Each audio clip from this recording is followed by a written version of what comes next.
welcome to the Ascension of Farrahdor. Everybody's in a particularly silly mood today. Silly mood, especially Abby. Yeah. Everybody look at Abby right now. She's the pickle girl. We sang happy birthday to Abby just now, and she loved it. Not my birthday, by the way. It's your birthday every week.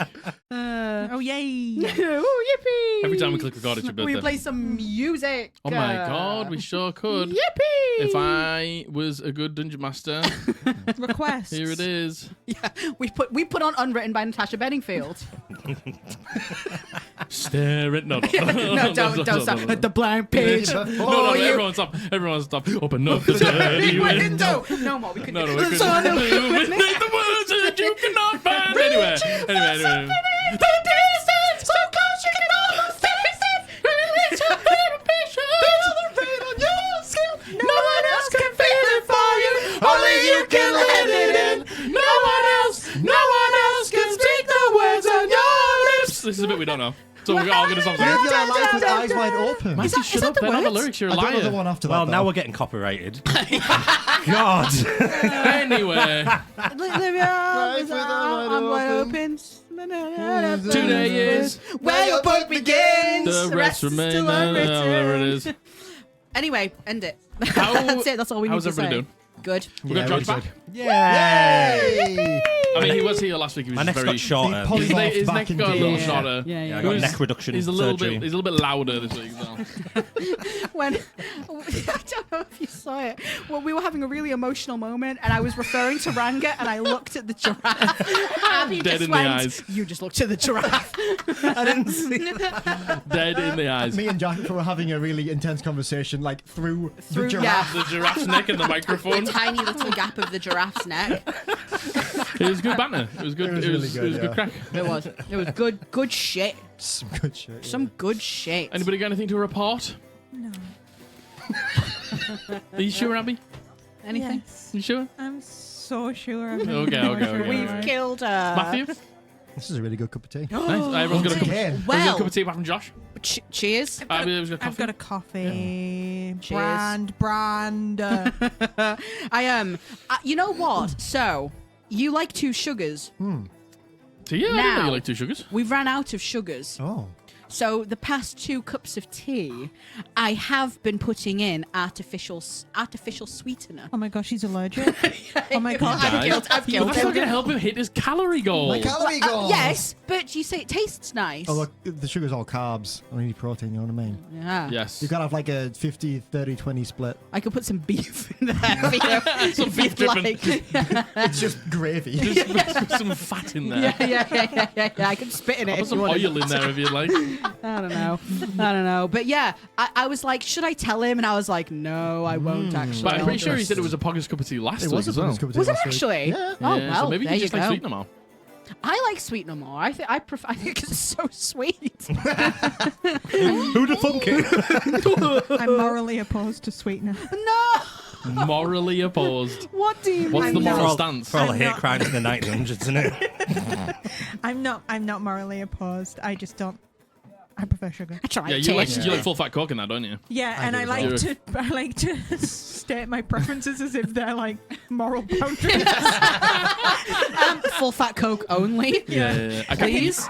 You got me Diet Coke, so you hate grimed me. Yeah. There's a line in the sand. You don't Nah. like Diet Red Bull. You don't like To any be of fair, it. Diet Red Bull gives me heart palpitations, so I Nice. can't drink Interesting. Diet Nice. Do you Red like Bull. any diet drinks at all? Like the sugar free, like Coke Zero or anything like I'm that? so with you. No. I I like Pepsi Max. No. Yeah, I feel like every diet drink just tastes a little bit chemical. I think Pepsi Max is one of the Yeah. better ones. Yeah. Diet Coke, dreadful. Yeah, I Really, don't I like it. only I think Diet like Coke's Diet horrible. Coke. I Oh, only I like really Diet like that. I think it's Coke. one I of the don't better like ones. like normal Coke. I only like I think Diet that's one of Coke. the Too best ones, sweet honestly. for me. I think it's Well, sweeter that's- Diet Coke. I think that's probably why I like it more. Yeah. than- Okay. What's the difference then between a Diet Coke and a Coke Zero? Not a single clue. Do you know when I worked at I like. Just different taste. when I worked at the first theatre, we had a guy from Coca-Cola come to advertise Coca-Cola as if The I'd not- Coca-Cola as if TM. I'd not heard of it before, because we saw Pepsi because it was fucking cheaper. Yeah. And he was like, "People don't know this, the difference between the Diet Coke and the Coke Zero." So somebody did tell me. I all mean, I that. am interested in. I didn't pay attention. God to what damn he it, said. Abby! He said all that, and I was like, "How much?" And he quoted a price, and I went, Nah. It costs. It tastes different. That's the main thing. Yeah, I've just had a thought of, the alien dude, Men in Black, where he just pulls the whole thing of sugar into his mouth. Yeah. That's me. Yeah, that's Margaret. what I was yeah. That's why I have that's sweetener, because I need YouTube. less of it. Coke That's Zero. not her. She doesn't drink. She doesn't drink it. Yeah, but that's why I have Well, to have sweetener. It used to because- be you when we lived together. Oh, It yeah. would Oh, just be yeah. Like, how Oh, many yeah. Sugars? Don't, 40? please. Okay. Please don't say it out loud. She has 6 sweeteners. Why do you have to do this to me? She has 6 sweeteners in her tea. It's crazy. Would you like any tea with your sweetener? Funny joke, Jack. I have 2. Hey, it's just the reality. I do. I have 6. She has 6 sweeteners. Cheers. It's not good. I have remembered the difference between Coke. I waited Go patiently on. for that bit Pop off. to end. Wasn't a bit. Coke Zero is supposed to taste like normal Coke. They understand that Diet Coke doesn't taste like Right. normal Coke. Right. that But Okay. some people like Diet Coke more. Yes, me. So to create a low sugar version Yeah. of Coca-Cola, Yeah. Coke Zero is supposed to taste like Coke, but it doesn't. I was going to say, It does tastes it? more like Coke than Diet Coke does. it does but taste still more doesn't like taste Coke, Coke. but it has a chemically aftertaste. Oh, we should have a Coke test. Sure. Yeah, let's do we'll a do Coke it next test. We week. should do a Coca-Cola test. We'll do a Vanilla Coca-Cola Coke. test. Oh, I love vanilla Coke. Yeah. Okay. Yeah. Yes. I'll bring the keys. You know what? I was surprised that It's, no one had it's a made good job I'm about to say. And thank you to today's sponsor, The keys to the Table mini Tone. fridge. Yeah, the keys to the fridge that the keys to Coca-Cola products in. Tone. Keys to the city that we're about to. Take it away, Margaret. Thank you so much to Table Tone for sponsoring today's episode of the podcast. With this episode, you're going to be hearing it all throughout. It's the audio that we use and showcasing just how incredible and unique and truly immersing the soundscapes are. Table Tone is a mobile app for tabletop RPGs. It delivers studio quality adaptive soundscapes. It was built with game masters in mind for creating immersive flowing soundscapes that can be tweaked and changed in real time as you go. Literally, I say it every single time since we started using Table Tone, and we use it outside of sponsors as well. It's just It's just my use go-to for our now. It's audio. just so good and easy to use. Like, there's so many different packs that they have. You just drawn a dick? Nice.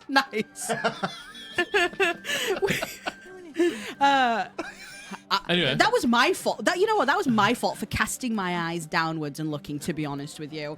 Tabletop uses an advanced audio engine that blends music, ambiance, and sound effects in real time to fit the evolving mood of your story. With a click of a button, a spin of the wheel, you can fluidly shift from calm exploration to intense combat with quite literally a single tap. It's easy to use. You simply go on their website. You can pick out a different pack. The packs range from, the names are Raged Wastelands or Marsh of Mischief and so on and so forth. There is a pack for everything you could need, and not only is it audio, like actual music, there's sound effects in there as Sound well. effects, We yeah. love a rocks fall and you die. Yeah, we sure do. Tabletone is genuinely one of the best audios that we've ever 100%. used, and we fully believe that it's going to be the next big thing in tabletop RPGs. Couldn't It agree is more.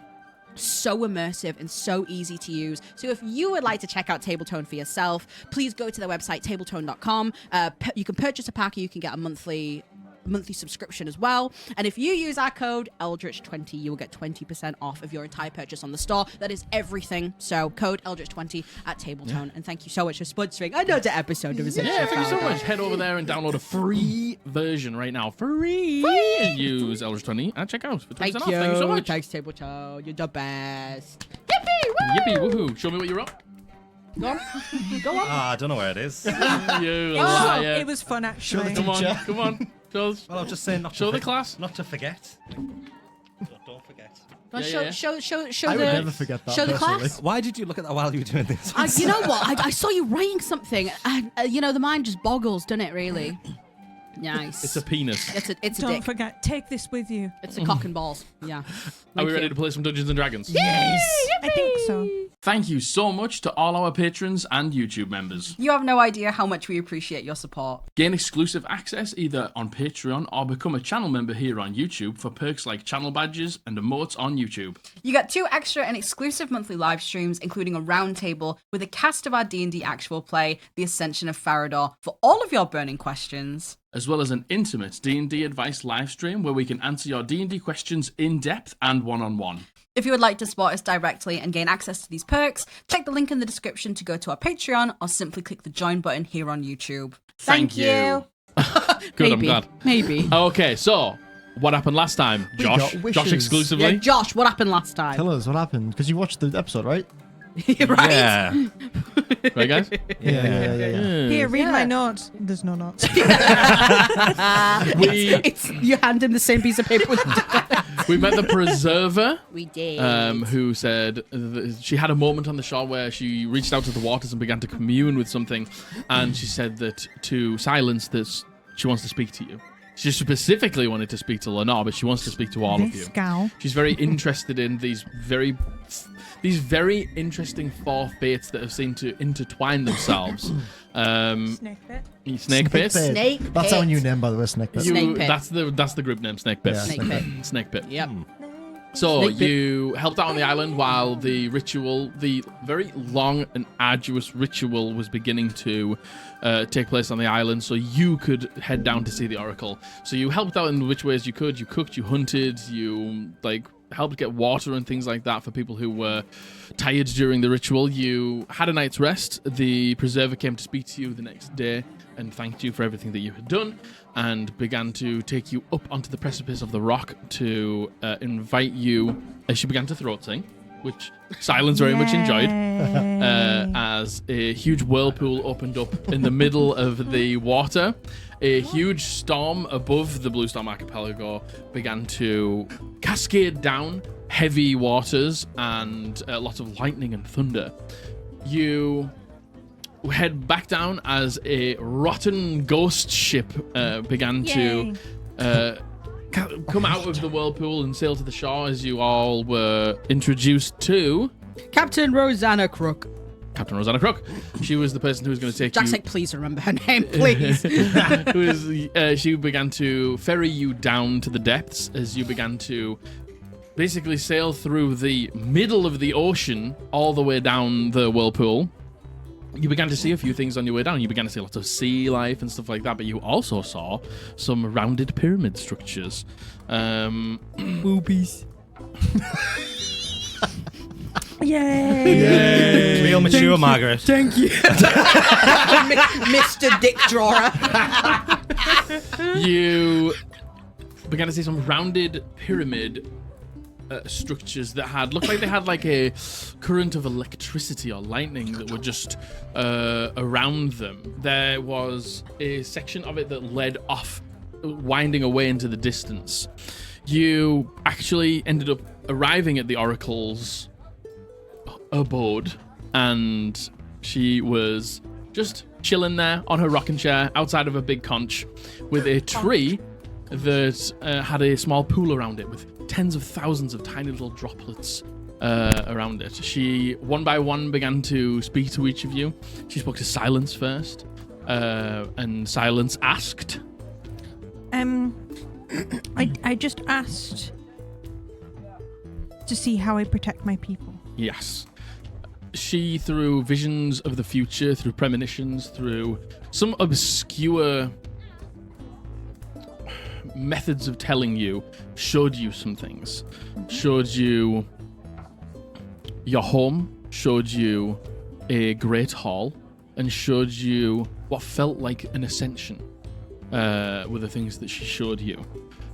Next up was Theodore, who was a little confused about what he wanted. Very indecisive. Pretty indecisive. Yeah. But in the end,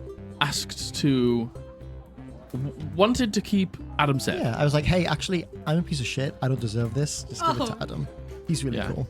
And after you spat it out and said that, she showed you the two souls swirling inside somebody as they were jettisoned out, and only one was able to go into a seemingly empty vessel.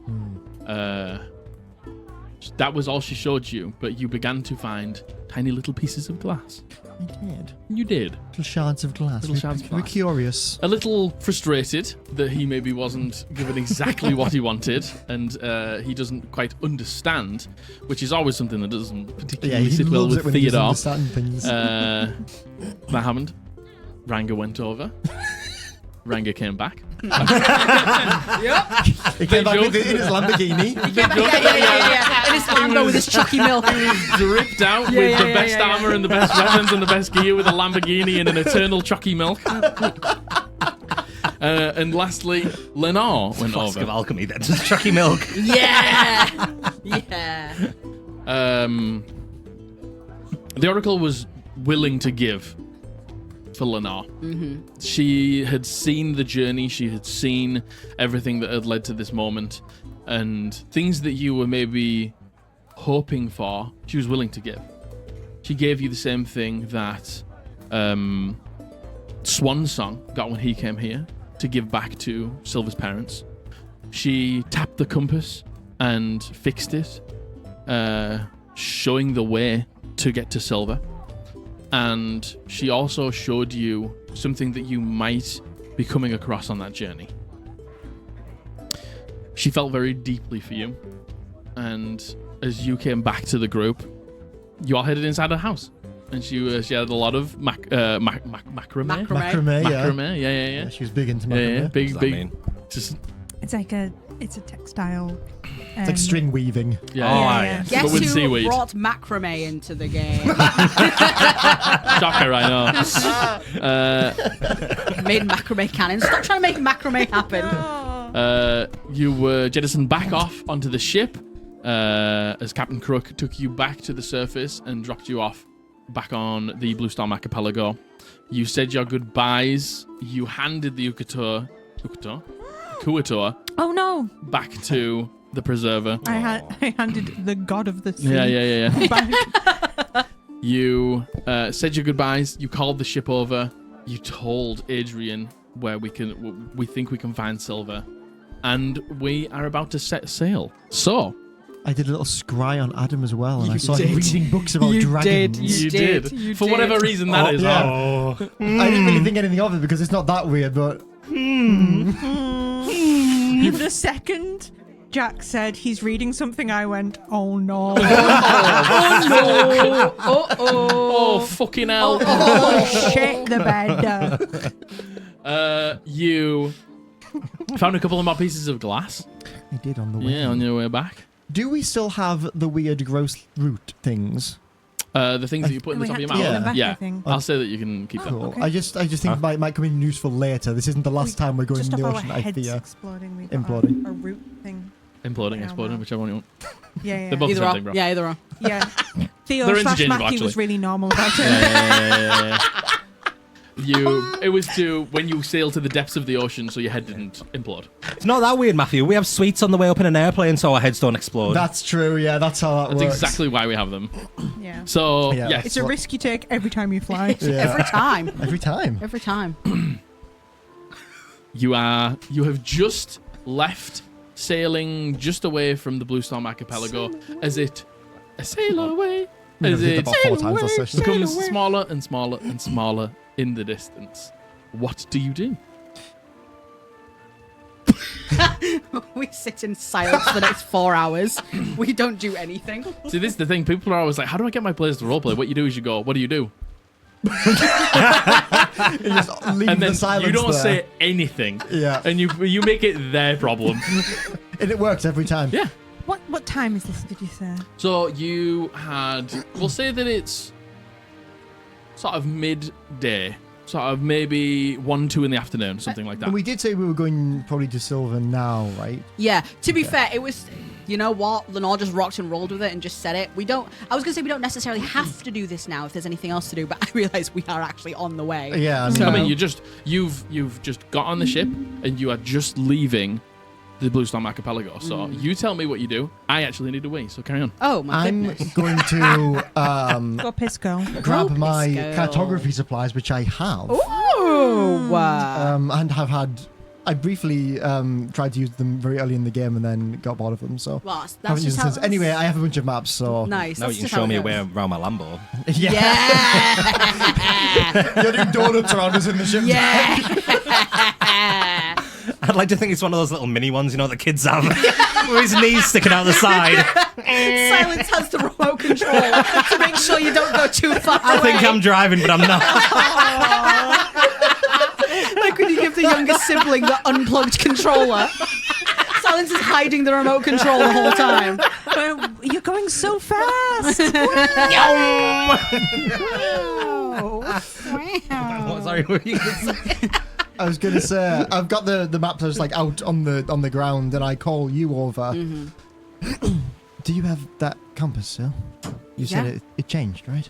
Yes, it was after the Oracle. She fixed it, and I'm assuming Adrian probably has it right now. The compass. You just got on the ship and showed him the compass. I see. Yeah. I'll hand you the compass. Can we try with like the maps in my cartography supplies that I have, and the compass, just to try and kind of cross-reference where exactly on the map it's pointing to, so we have a destination if we choose to go there. Triangulate. Yeah. Coordinates. So you've got a general direction from this point. So you came out of Lavender Bay and sailed very much west to get to the Blue Storm Archipelago. So west and slightly north. At this point from right now, it's going very northeasterly. Sort of back towards Farrahdor, but if you would probably miss it in this trajectory. Yeah. Okay. Yeah. I'll pop the map up here. Should we aim for that now? I mean, we have a ship. We might as well now if you're ready. Yeah. I don't really I'll know. show them as well. I don't really know when the next time we're gonna have access to a ship like this is, because we have a deadline to get to Caligo, do we not? We have what, 4-5 days left to get there to meet Vic. Yeah. Well, we can message and say that we have been waylaid. I fear he may not take that well, given how he reacted to us. Although What option does he have? We did say if we were to be delayed, we'd let him know. Yeah. And he seemed, well, as okay with this as he could have. He doesn't really have an option. He can't get to us out here, and when we're there, we're there. It's true. Yeah. I think, selfishly, while we're on the ship and the Driftborn are here, I don't... Did I tell them? I don't remember how much you told us. I don't know. You said to Adrian, I know where he is, and brought the compass out, and Adrian just believed you. And I think Adrian would go around and tell people if you wanted him to, but otherwise he'd leave it up to you if you didn't want him to, if you wanted to be the one to tell him. We did have a chat, though, about a bit more in depth. Yeah, did I tell you about the fact that, that a friend's looking... Did I even say that? I can't remember.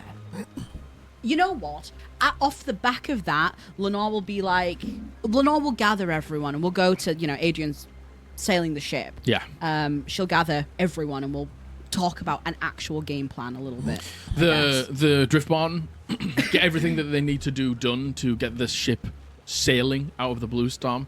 And once you've left the center of these 3 isles and you're sort of out in the open sea, you gather everybody up towards just the general top deck. Theo asked a question and I realised I've been kind of cryptic about what the situation is here. I'm going to say that I've told the Driftborn about the Oracle and everything like that. They kind of know very vaguely about what happened. Yeah. I don't necessarily know exactly what we're going to find when we get there. I believe the Oracle when she says that Silver's there. And it's not just Silver. It's... What's Brunzia's sister's name? Brunzia's? Oral. There's a chance that Oral might be there too. Brunzia's sister. In the same place? Yeah.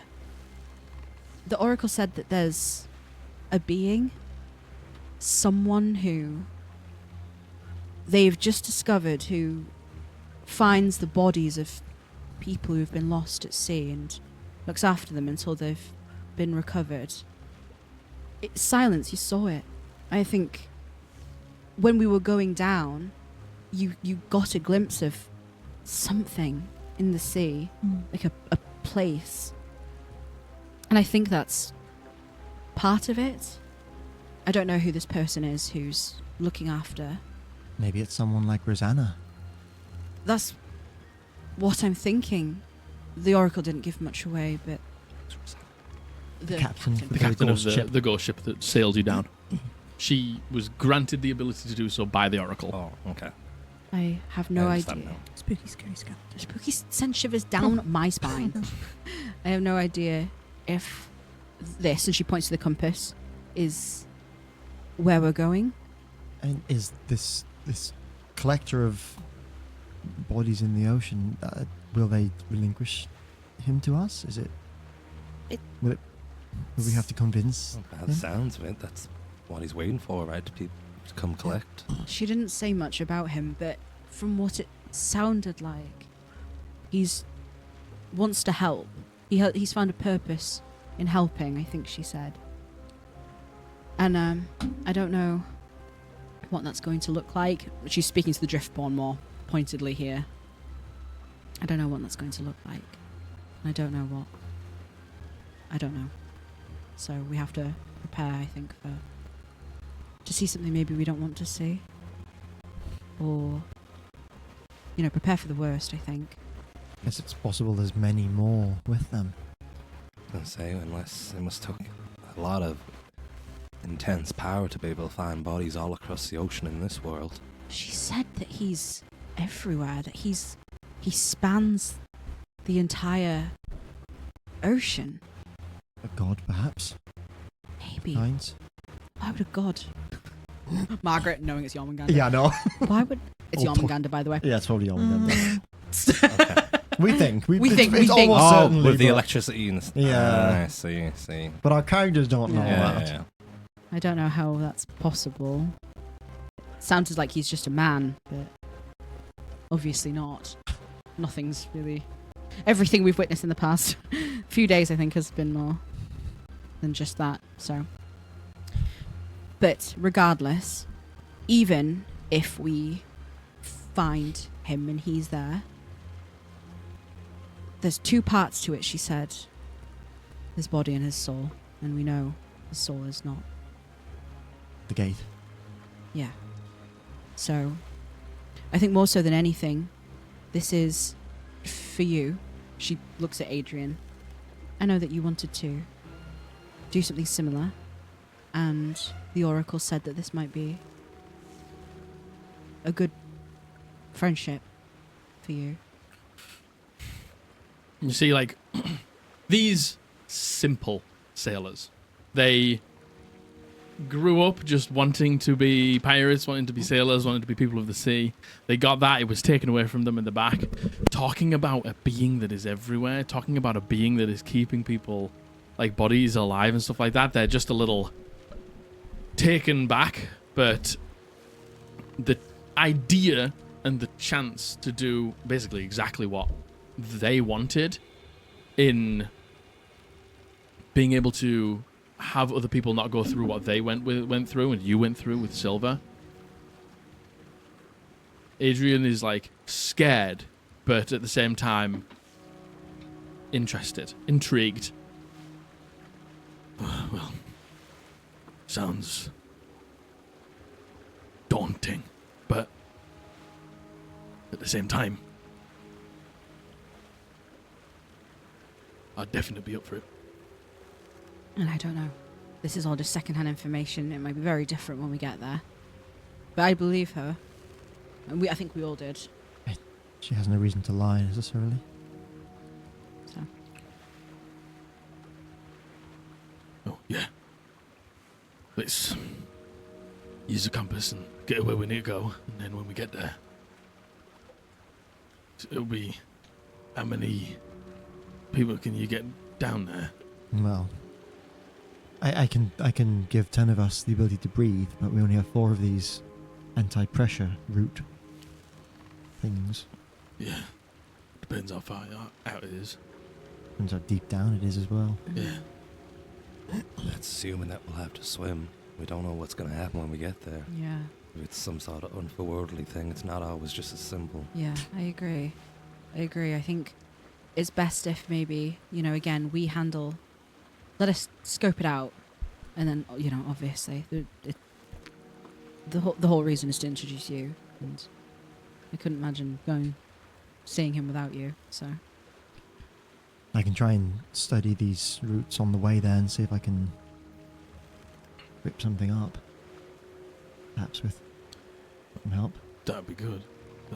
If you can't, I understand. I think that the four of you doing it is probably more... You'd be better equipped than if I was to tag along. Because I'm not quite as well armed and capable. Well, we'll scope it out first. Okay. You'll see him though, I promise. I won't do it without you.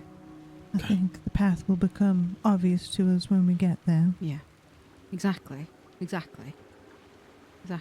So, now looking at it, like after Theo's kind of put these maps together and Lenore's done the same, is the compass pointing towards where we lost him? Or is it pointing towards somewhere totally different? It's pointing to... Make me a survival check and I'll give you advantage. Oh, it's a natural Nice. 20. Nice, 90-20. Very Get that in a book. nice. So, it is near where you lost him, but you imagine, just with the way the storm was, the way the sea was at the time, he wouldn't have just gone straight down. He would have probably been taken off course slightly. Yeah. So you're heading back to that general direction. It's sort of in between where the Neverwood... I'll bring the... between the Neverwood and the sort of gap to the south of it, before it hits that other bit of the island. You see where the other Gilded Gate was? In this area here. Yeah. It's sort of out this direction, which was where you were sailing, but it's not exactly where you left off. Probably because of the way the weather was that day. So it tracks. So I mean, the oracle did say that this thing was everywhere, so Yeah. would make sense, right? yeah, everywhere. What a strange way to word it. Do you think there's more of those pyramid structures around? Obviously, Maybe. we saw those ones on the way down here, but that's not where the compass is pointing, so perhaps there's more. How big were they, Silence? The structures you saw? Big. Oh, big. Probably about 60-ish feet. in the Pyramids air. of Giza. Big. No, not quite that big. Okay. They're only like 3 meters. Oh yeah, because they were more like Aztec. Yeah, Yeah. and they're rounded. Probably about 60 feet tall, something like that. Tall, not mega structure or anything, but big. Yeah, like big enough that you could like walk around him. Yeah. All right. Well, who knows? There's only one way to find out, I guess. Can we tell, just based on like the maps and everything, how many days travel it would take us to get to the point? Yeah, it would probably only take about a day's travel to get to the point. Okay. Because you were only a day and a half's travel out to get to the Blue Storm. Mm-hmm. You're probably about a day's travel, and then you'll only be maybe half a day from Farrahdor at that point. Okay. From Farrahdor or Caligo? From Farrahdor? Farrahdor. Oh, from Farrahdor. Oh, I see. Okay, to get onto the island. How long would it take to get to Caligo from that point? So you are about a day's travel away, and then half a day, and then it would probably take... Yeah, maybe... It We've depends done it. where you pack the ship. Well, If you're going to go all the way back down to Point Fang. ideally, somewhere with the skyship port. No, I there's think one, that'll get us there one at quicker. Tribelt Mills. Yeah, we've done it Yeah. either direction. We've done it before. Yeah. And it didn't take that long. Yeah. Because if you wanted to, they could... If you wanted to, the Driftborn could drop you off. I'll bring them back. Could drop you off in this area here. Mhm. And then you could just walk to the Tribelt Mills. Yeah. Yeah. And then skyship down to Caligo. Yeah, that's 'Cause probably... That would probably be your most efficient way. Lavender Yeah. Queen made it pretty clear we weren't welcome Yeah. in Lavender Port. So, what's this place here? Calisend Port. Calisend Port. That's still within the. That's still within her Golden Coast jurisdiction. and Yeah. Everything Okay. Yeah. south Yeah. of the North Gilded Gate and west of the East Gilded Gate, this whole area is run by her. Point Fang Port is a little different, Hmm. but The only place. Yeah. But I guess we couldn't just go like here. Yeah. No. Then again, if we're up here anyway. Yeah, and then, Yeah. because to watch the Tribelt Mills is... Yeah, I think that's Yeah. probably the best bet, and then just get the skyship over. I agree. How long has it been since we've seen Vic? Fuck, I haven't been counting. only hasn't been about that long. 2 Has days. it not? Yeah. Because it was Yeah, it The- really wasn't that long. Was it not? the day that all happened. You slept, woke up, got straight on the boat, fought Retchglow, slept the night on the boat, and went, and then slept the night, and then went down to the Oracle and came back up, and now you're sailing away. So it's been about 2.5 days. Bloody hell. All right. Okay. I think we're fine. Yeah, I think we're fine. And we'll do 5 million other things before we get Yeah. there, and it'll be Yeah. like 2 days. Yeah. So you got a day's travel to get to where the compass is pointing. Yeah. And then you would probably have a half a day's travel to get back, half a day's travel to get to the Tri-Belt Mills. On a sky ship, a day's travel.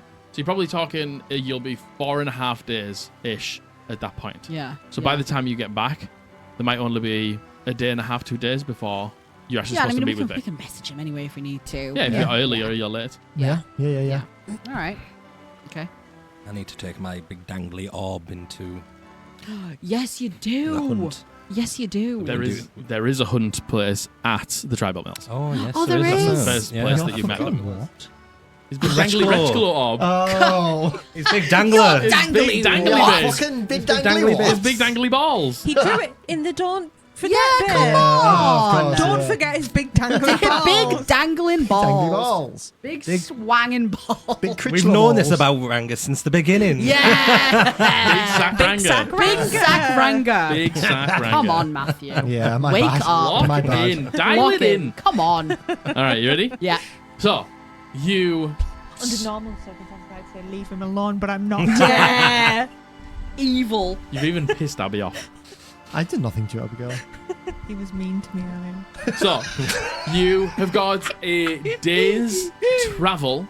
Is there anything that you would like to talk about? Anything that you would like to achieve? Anything that Oh you would my like to gosh. do on that day's travel? God, So all I many heard in my things. head was, nobody offers you more. Day's travel. Days travel. Days travel. We're too fucking British, bro. I know. Yeah, I know. Oh my god. Jesus. I want to do things. Talk to me. I want to speak to Ranga. I want to speak to Lenore. I don't want to speak to Theo. Okay? Who would you like to speak to first? I'll speak to Ranga first, and I'll do it when we're all together. Cool. So, you... the ship has set sail, and people are getting down to business and doing what they need to do to keep the ship sailing. You head on over to... You want to speak to everybody at the same time, or you just want to Yeah, speak we can to all Ranga? be there. Okay, cool. Everyone sort of gathers on the Hey, top deck of the ship. Hate Theo. Get a load of this fucking guy. I'm like, guys, come over. Theo goes over and goes. Not you, actually. What the hell are you? Theo fireballs the ship. Again. Again! Oh no.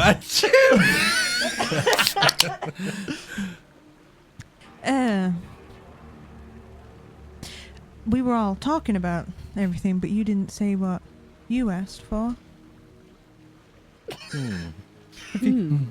Natural way to bring it up.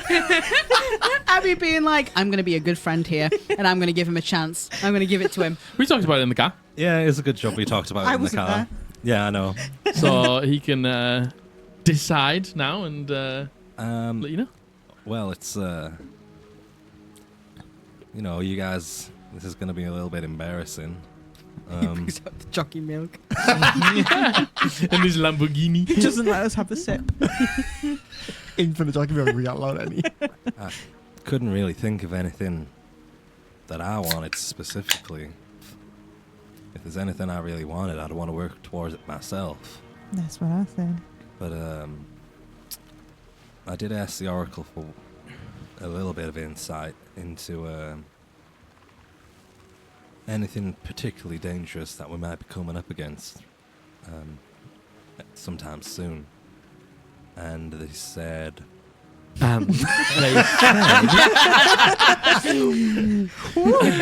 So as Ranga, Theo is Flashback. plucking on his brain strings. so as you ask the Oracle that, and the image of the scene begins to wash away, and we are transported back to the Oracle's abode as Ranga is stood next to the tree with the Oracle.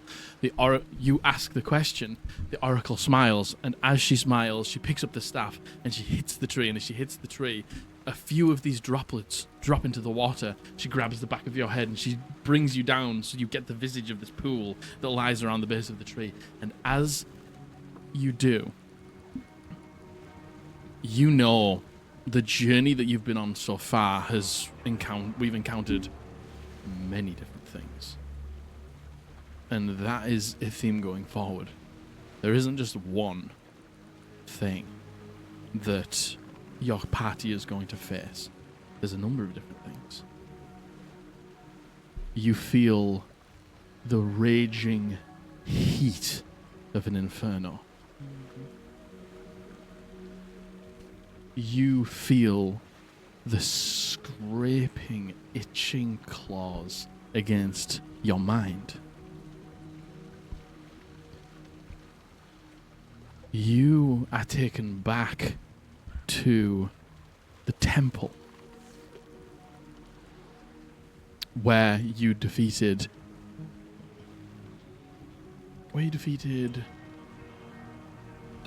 Doctor. the Doctor, Alaric Blackthorn. Alaric There Blackthorn. we done, go. Theo. And- Oh my god. Wow. Big brain man. Do you remember her name? No. Rochelle. Rochelle. That was good The job. life renderer. Thank you. You look up and see that engraving, the stone engraving that Silence pointed out to you. You see that, like, almost like mountainous pyramid structure, and in the center there was something glowing inside. The iconography that you saw on the outside, sort of above the sacrificial chamber area. You see, you are in the center of like a recess in the world. You can still see the sky. You're still outside. There's dirt and soil and stone everywhere. There's lots of noise. There's lots of people just going about their daily work. But around you, there is a mountainscape. You are rushed into one of the mountains. To the heart of a mountain. To the core of a mountain. And inside it, there is this light. This beautiful, glowing light. But it fades. It dies. It's taken. It's stolen. And then the last thing you see, you are in a great hall with 2 basins. But in this grand, beautiful, holy hall, you can only feel death. You can only feel rot and decay.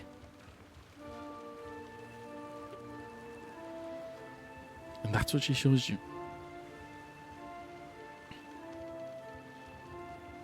So, safe to say it's gonna be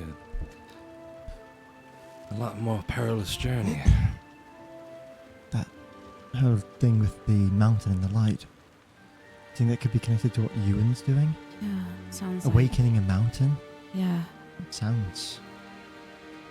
I mean, surely if you're awakening the mountain, you'd give it more light, not take it away, right? Well, unless it doesn't work.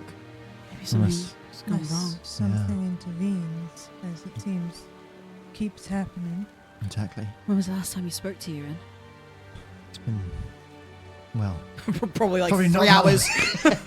not that long, but it's been quite the week. Hmm. I think it was when we were last in Caligo when I spoke with him.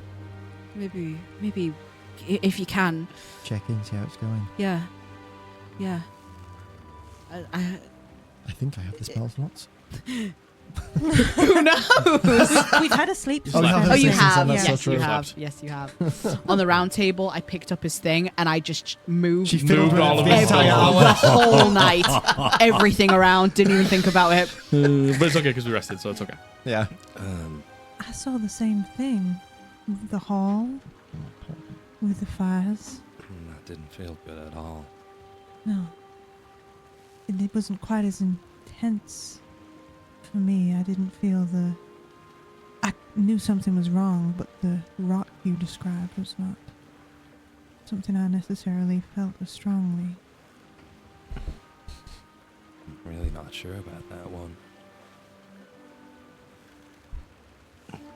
It's A bit worrisome, all of it, to be honest, but I saw something similar. Not the same. Not the flames, but I saw an equivalent, I think, of 2 trees being born from souls. One died, never came back. And then that's when something was stolen, similar to your mountain. Stolen and taken. And it's being sustained from something that doesn't belong to it now. You know, not the same, I don't think. But, you know, snake pit and all, so... I did actually also see... I didn't know if it was connected at the time, but it sounds actually quite similar. It was to do with, I believe, Adam and Uriel. The 2 souls fighting one another and then one out. I didn't really consider similarities, so you just said that just then. Well, what happened? Which The soul? 2 souls are in one vessel, and they both got expelled before flying around. But what about Adam? Adam's soul went back into the vessel, and Uriel's It was disappeared a different vessel. into a different vessel, and Uriel's disappeared. Yeah. It's Concerning. yeah, Is that... that does sound similar to the 2 souls and the 2 theme. I mean, I guess it's an inevitability that they're going to be separated at some point. If they want to be. Is that not what we want for Uriel's soul to... The way Theo described it, though, it disappeared, not that it went back to where it was supposed to go. I see. I don't think that's what Uriel wants, and I don't think that's what would be good for Celestials. I don't think that would be what is good in general. No. No, and you know, fate's malleable. We can make sure that doesn't happen, Mm-hmm. Of course. Mm-hmm. and we will make sure that doesn't happen. Mm-hmm. Okay. Well, snake pit. I don't like the feeling that Revichelle's still got her claws in me. I know. It's been something that I think we haven't really thought about. It's been in the back of my mind thinking about it, but I haven't seen anything recently. Good. Good. But wait, once she was showing me those visions, didn't I see a mountain? You Did I? didn't see a mountain. It's a pyramid? I You saw saw- what was some sort of Oh, a city. It was You- just a some city. sort of landscape that I didn't know about. Ancient, ruined city. Hmm.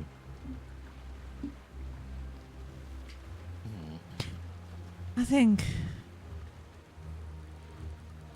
she picked the wrong one with you. I think for our perspective, if there's anybody that she couldn't have picked better in that she couldn't have picked worse, and I think that's you. Say that, but I've been pretty susceptible to mind attacks recently. So have I. I think Ranga, you're the one who is the least likely, I think, to give in to the temptation of, I think, any of it out of us. I'd hope so. You are. Just if I could back it up or not. That's the only thing. Walk the walk. You can. You can. And, you know, maybe when we go back to Caligo, you know, we see your Adam and your dad. Maybe it will become clearer. Maybe your father will be able to recall better what happens. Maybe your father would have heard from Dargath. Yeah. Maybe the hunt will have something to update us on. Anything, because... Did we send the hunt down? We didn't send the hunt down there, did we? To where? No. To Down the Underdark. Dark? No. No. So we're pretty much not really in commission with no one to lead them at the time. Yeah. when we Yeah. get back up. Yeah. And you had a mid friend who was pretty strong down there, Yes. who Yes. had sort of undone the workings that were going on down there Yeah. Yeah. at that very moment in time, but said that they would get in touch with you if they had found out anything else. Yeah. Yeah. So while it's not comforting, knowing that that's at the back of your head, at least for right now, it doesn't seem to have affected you, has it? I don't think so. Haven't had any strange dreams, or you haven't? No, not really. All right. I feel like, as Silence says, I think the path forward for that, you know, if anything changes, you let us know, and I think it'll probably happen when it's supposed to. I was going to say it's going to happen at some point if the Oracle saw it. Yeah, it is. But at least we know. At least she showed you. Yeah. You know the mountain, was the light already there and then it went out, or did it appear and then go out? When he went into the mountain Mm-hmm. and got to the heart of it, he immediately saw the light. And so it was already there when you got there? Yes. Okay, cool. That then faded. Okay.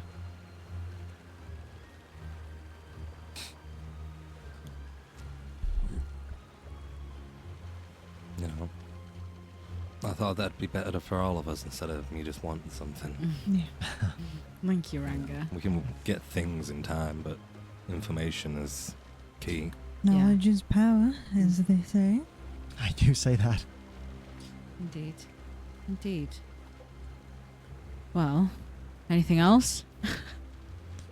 I wanted a word with you, but later, if you prefer. Well, I'm not doing anything now. You wanna walk? Yeah. We'll go. We'll walk on the ship. We walk. Theo's already performing surgery. You know what? I was literally just about to Feels like, say, thank don't God. leave me because he's going to fucking cut me open again or something. You blink, I was- he's all lying on the ground, chest open. The second I say that, Ranga's going. I was thinking the exact same fucking thing. I was like, oh no, here we Pulling out my go. scalpels. you slap the glove on. We come back, Ranga's got swords for hands. Ranga Edward hands. So, Ranga.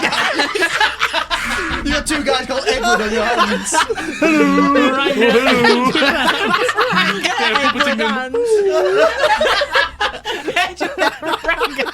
Ranga Edward Hands. One of them's a goat. Oh god. Oh man. Ranga Edward Hands.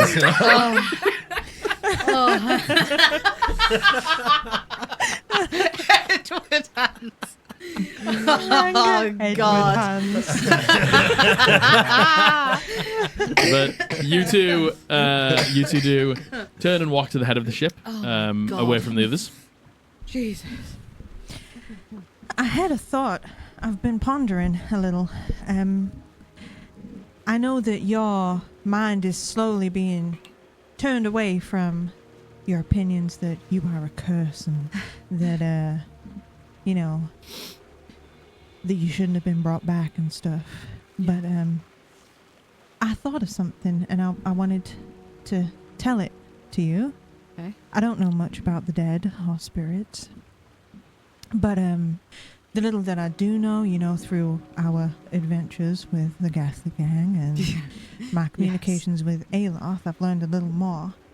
And most of the dead, it seems, that remain are tethered to something that is incredibly important to them. Rage, hate, sometimes anger, but sometimes love and hope. Aloth had an anecdote. You know, a being could remain for something as simple as it wants a piece of jewelry that a loved one gave them buried with it. And to that dead thing, that is everything to them. It is insignificant in the space of all the world, but to that dead thing, it is everything. And then, as scary as those dead things might be, you come along and you can see them. And to you it's a curse, but I thought to that dead thing, you would be a blessing that they have been praying for. You would be the answer to... And it's a burden, I know. But I just thought maybe reframing it a bit. It's scary for the living, but for the dead, you might be an angel to them. I thank you for always thinking of me. Thank you for always having. You have so much going on yourself. so many things, so many awful things have happened to you, and I think an awful thing yet still awaits. And amongst all of it, when you're pondering me. Thank you. If I didn't, it would just be constant Hell. screaming in Yeah, my head. yeah. So sometimes I have to take a break from that and think about my friends fondly. Thank you. I never thought of it like that, obviously. Ever. I never thought of it like that. And fuck me, it is a burden. It's a burden you shouldn't have to bear, but I just thought maybe a different perspective might help the change in your opinion on it type of thing. Yeah, I feel like, top 3 things that is going to change my opinion, it's you. You've helped me so much. I don't know how you do it. You say things. You say things that I would have never considered. And the way you see me, I wish I could see myself how you see me. I do. Thank you, and I'm trying. I wish you could too. Thank you. Maybe one day you will. Yeah. No, but Nah, give me a chance. thank you. Now, you. kids. We violently make out. I was thinking like Theo would be going, if you want to see yourself, I can extend your eyes outside and it'd only take 5 minutes. She actually can't see me. She's actually blind. I'm gonna give Silence a big hug, and we'll snuggle by the I don't know the mast. Oh no! You hold me like in Titanic. Yeah. Yes, that's what we do. Yeah, that's what we We've had do. our conversation. Now we just T-pause. And end scene. And now it's surgery time. I'm laid on the bench. Why the T-posing at the front? You've just snapped back from T-posing, and you're like, that was like The Sims. That was so sweet. Oh. I thought about it in the bath today. And I was like, damn, Silence has got to say that. That is so sweet. Oh my god. Theo Ranga, is there anything that you want to do? Surgery. I don't have any surgery for Ranga. We could have a nice conversation, maybe. Instead of having surgery. Yeah, we'll have a nice heartfelt moment. Blood and I guts. think- I'm sorry, carry on. Oh my gosh. Oh, what? Piss, Oh, piss boy, piss again? boy. Oh my god. Yeah, we'll have a nice conversation. I will. Go on. I guess when it gets a bit darker, I will. You want to see the dark forever, Ranga? Just when it gets to like nighttime, we're starting to like wind down a little bit. I will head over to your cabin or whatever. Do we have cabins on the woods? How that Yeah, works? sure. Fuck it. Yeah. Yeah, why not? I thought your Yeah. cabin, and I'll come and knock on the door. Who is it? Surgery time. It's me. It's Theo.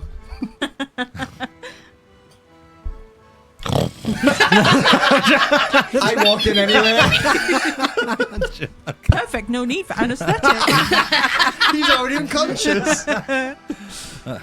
Come on in. Hi. You okay? Yeah. I feeling a little frustrated after the oracle and not necessarily knowing what she means. But Well, it'd be a bit too easy if she just gives us everything, right? yeah, that's true. And I mean, similar to what you were saying about wanting to get things yourself, I said a similar thing, as did Silence. And I said, even if she doesn't help me, I'm going to achieve it anyway. And I think we all have a similar mindset in that regard. I've been thinking about your situation a little bit, to be honest. Yeah? What about? And about this glass you're finding.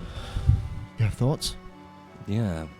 I mean, it might not be the glass that's significant. Finding all the pieces might not be putting something together you want. It could be, metaphorical, picking up the pieces of the things you did in the past, trying to make it right. I fear that doesn't really help me understand anything. Satiate my need for knowledge. I think that's a nice idea, but it still must have a meaning somewhere. I mean, yeah. You know, it's not that we're going to figure it out as soon as we got it. We got to let it soak into our minds a bit. You really cook. I mean, that's true. I'm kind of resigned myself to the fact that this puzzle is one that I have not all the pieces for. Yeah, true. But Over time, I'm sure we'll get them. where did you find these pieces of glass? Because I wasn't here. Well, one of them was on the ground when the Oracle first spoke to me. She gave you the first one. She gave me the first one, that's right. The second was in her house, just buried in the sand a little. And then the third was on the shore, just before we got on this ship, leave the island. So maybe a nautical theme? I'm not sure. It's fine. We'll get there, eventually. I was actually thinking about you. I was wondering.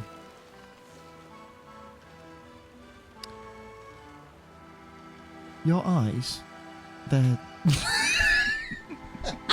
We finally got here, guys! I was just thinking about unanswered questions, and that was one of them that popped into my head. Well, what about it? Well, they're a little animalistic. They're not quite regular eyes. What happened there? Well, Were you born with them? you know, we're from...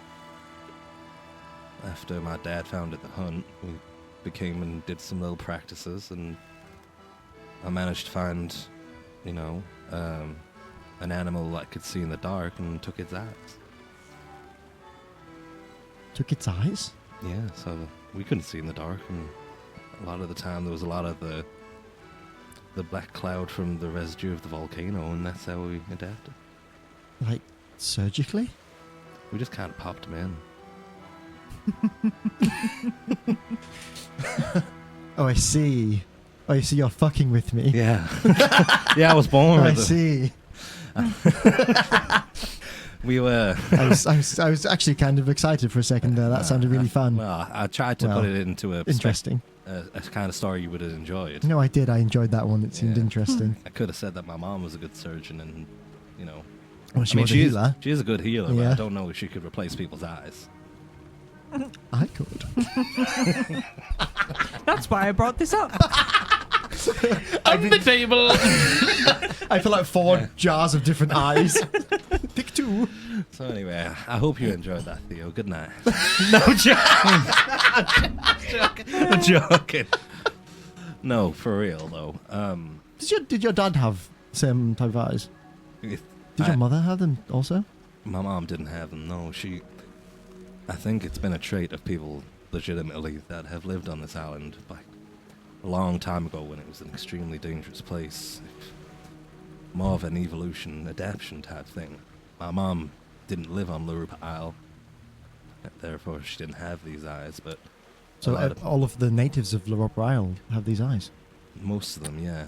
There's some unlucky ones that didn't get them, especially if they had kids with people off the island. I got quite lucky myself, but it's just from the nature of where we were born. It was, if we couldn't see our surroundings, there was a lot less chance we'd survive. No, that makes sense. I guess it's after a lot of years of living in dangerous conditions. If you don't adapt, you die. Unfortunately, I do wish there was some sort of magical property to them, but you know, being able to see in the dark is still pretty magical in one point. No, I think this isolated evolutionary trait is quite intriguing, actually. Oh my god. I did originally say that I killed an animal, took its eyes, and popped them in my head. He did. Okay. Which But that was a joke? That was a joke. That was a hee hee ha ha. Yeah. Okay. That was the joke. What have I missed? What have I missed so far then? Basically, it's an isolated evolutionary trait of those on Europa Isle. Oh, Bec- interesting. Because it was an extremely dangerous place with an active volcano monsters for hundreds of years. If you didn't evolve. It's like Cat Charles eyes. Darwin's finches.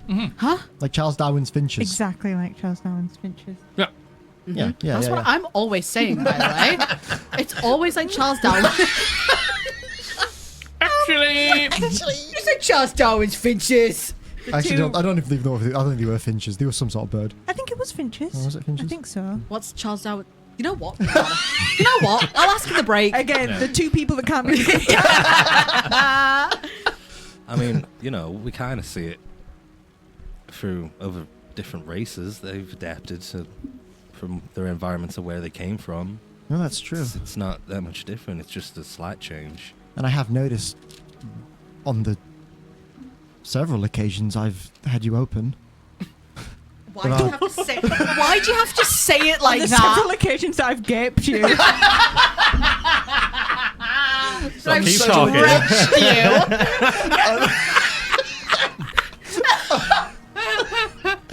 why are you gonna say it like that? Why are you gonna say it like that, bro? On the several occasions I've opened you wide up. I've stretched. You naughty little boy. You give him a little spank.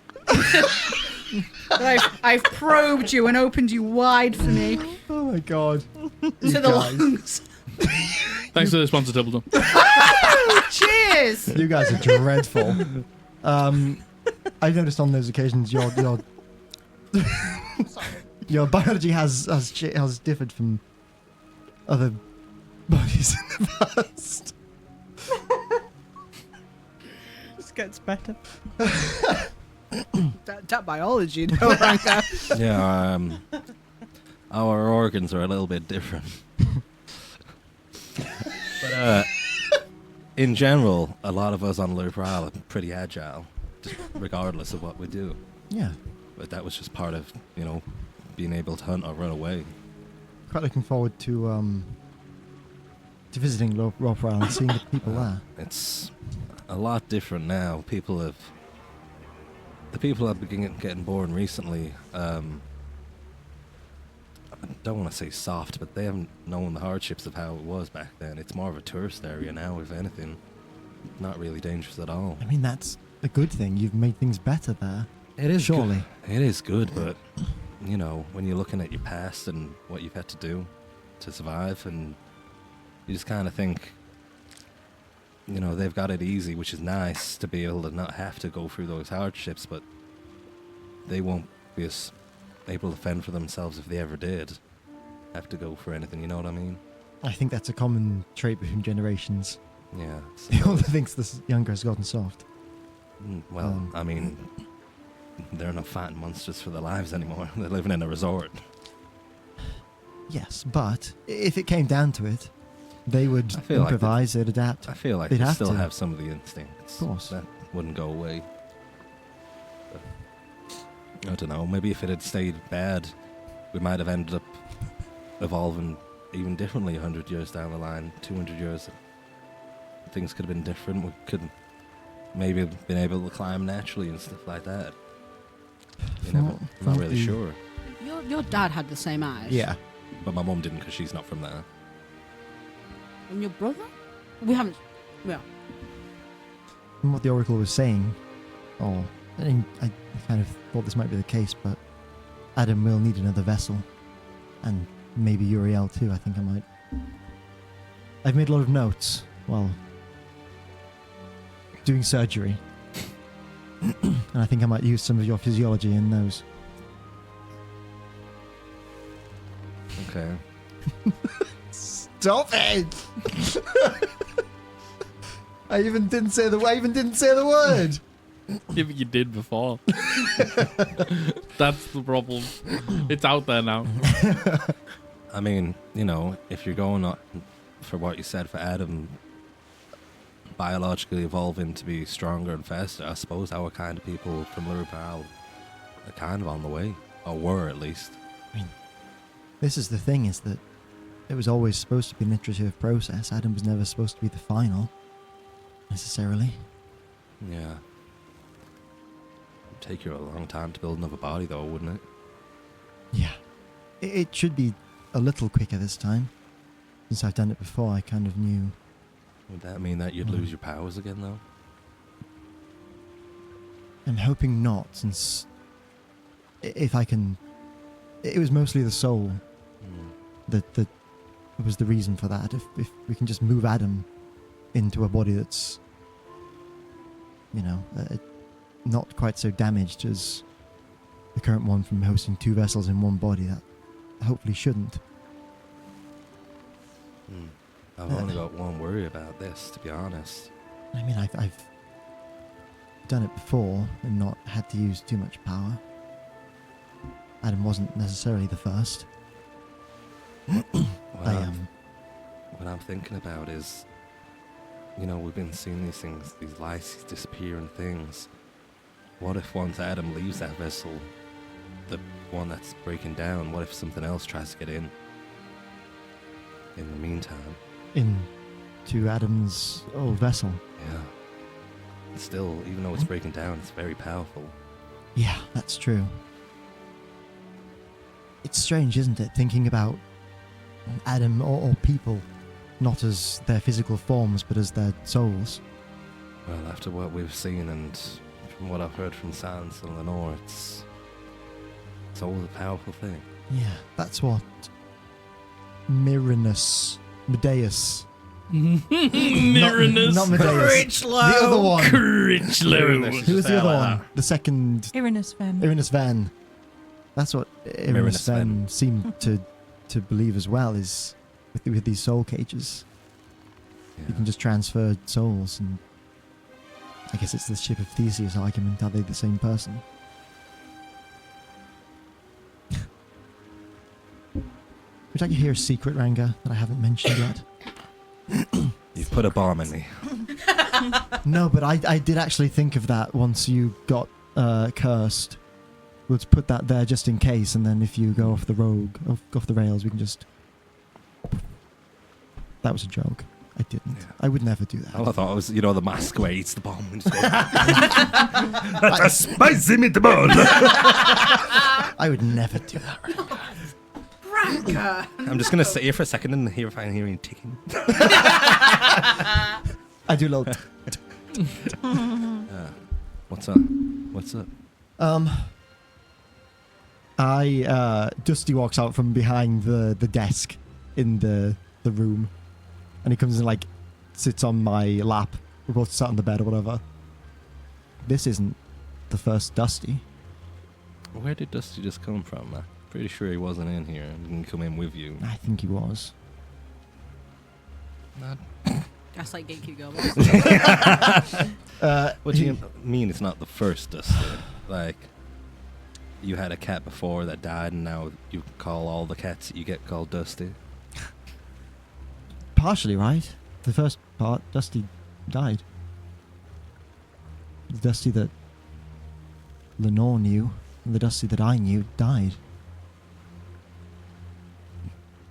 And I made him a new vessel, because I couldn't bear to see him go. And I kind of lift up Dusty's front leg, and you see there's feathers under there. They're kind of like frog webbing feet, like feathers kind of just a bit. And I move the fur on his neck, and there's a set of gills there.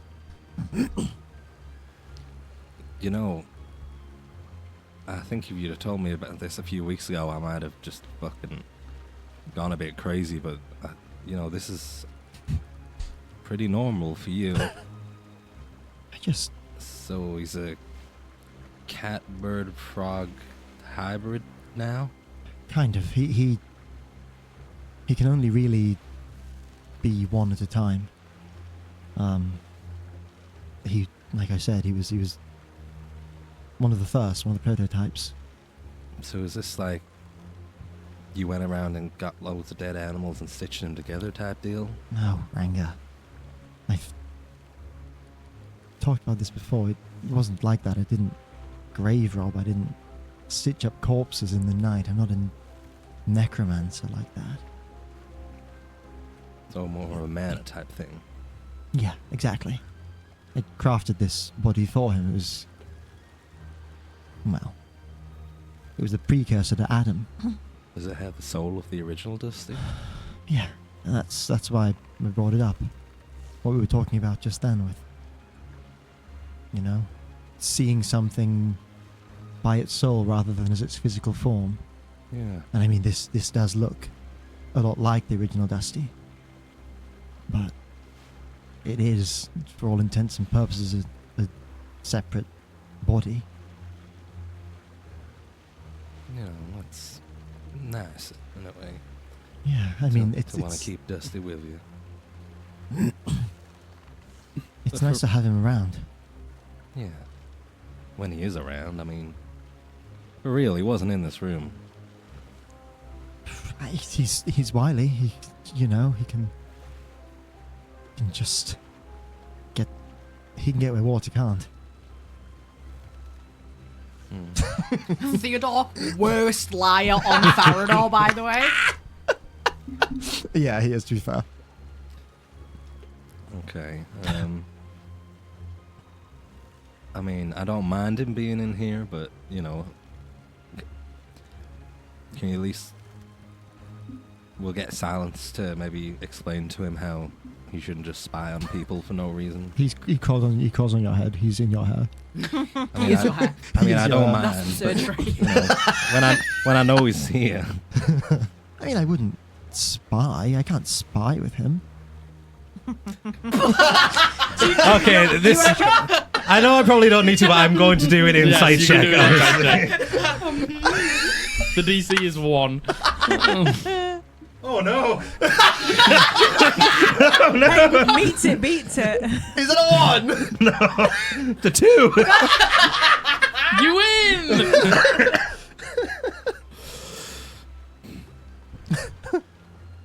I mean, he's just... Spy with him. Okay, I share a connection with him. Okay, I spy with him. In a way. I think I've spied with him once, you guys. I think. What do you mean, like? You can speak cat, or you can speak human, or is it more like a mental thing? Like a mental thing. I cast the cantrip message in your head, and you hear me like this. No. Good kitty. Me! that meme I made ages ago. The Lenore and Ranga message. You're really cramping my cool guy style. Who's a good kitty? Me! Oh, good kitty. So... Dusty understands what you tell him? Yeah, that's right. Oh, okay. Which wasn't necessarily the intention when I did this, and he does have completely free will. He's still his own cat. Yeah, I mean, it's... I think everyone's always been wanted to talk to their pets. Yeah, he's my best friend. And maybe it was You can go selfish now. not to let him go.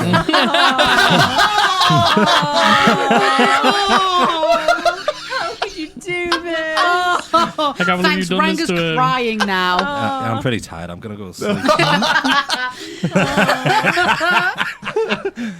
No, that's nice. And I'm guessing that means he doesn't age. No, he won't. In the same way that, well, he'll age extremely slowly because cells do expire. In the same way that Adam will. It'll just be an extremely slow process. Yeah. So, you said he can only be one thing at once. That means he can change. Yeah, kind of. It's just to do with how the muscles connect and work and blood flow and the body prioritizing resources in certain ways. He wouldn't necessarily change, but the muscles he uses can. So he could utilize his wings more, for example. Right. I can imagine that'd be quite useful. If we needed to see something that we couldn't get to ourselves. Yeah, like Ineos. Oh. Like inside of Ineos' tower.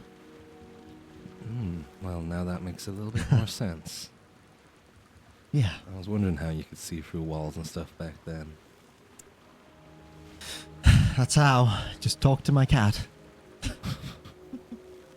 sound like a madman. I was about to say, if I knew you didn't know magic, I'd be thinking there was something wrong with you. Dusty, tell me what you know.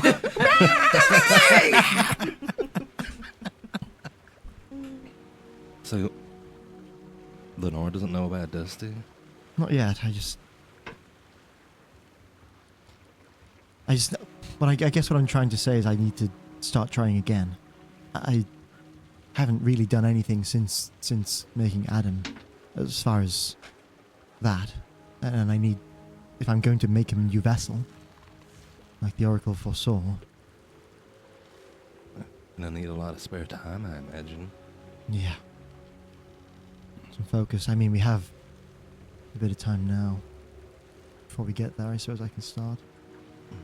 Is this really an environment that you can start making the body? It's going to have to be. It's not like we're going to stay still for a while. Or maybe have a couple of days in Calico. I mean, I suppose you could get some of the stuff you might need while we're there. Yeah, that's the hope. And how do you think it'll be a bit weird if you let Adam see it? I think he'll understand. He understands what he is, and he understands about his body. He understands that it wasn't designed to hold two vessels. He understands that it's breaking. He understands. Oh, even though he understands, it must still be weird looking at something being built in front of your eyes that you're suddenly going to become. I mean, better to involve him in the process and let him get used to it than suddenly be, hey, it's I suppose. new body day. He might have some customization things he wants. You know, Go faster stripes. yeah, he might want to be blonde or, Yeah. never know. Big swinging ball. Sorry. So that's why you're thinking about my And the ball anatomy. outside the door. Big swinging balls. He already has those. I made sure I remember. He's built to breed. He's built to I bring don't have him. to carry his seed. It's like those fucking clacker toys with the two balls. That's what he used.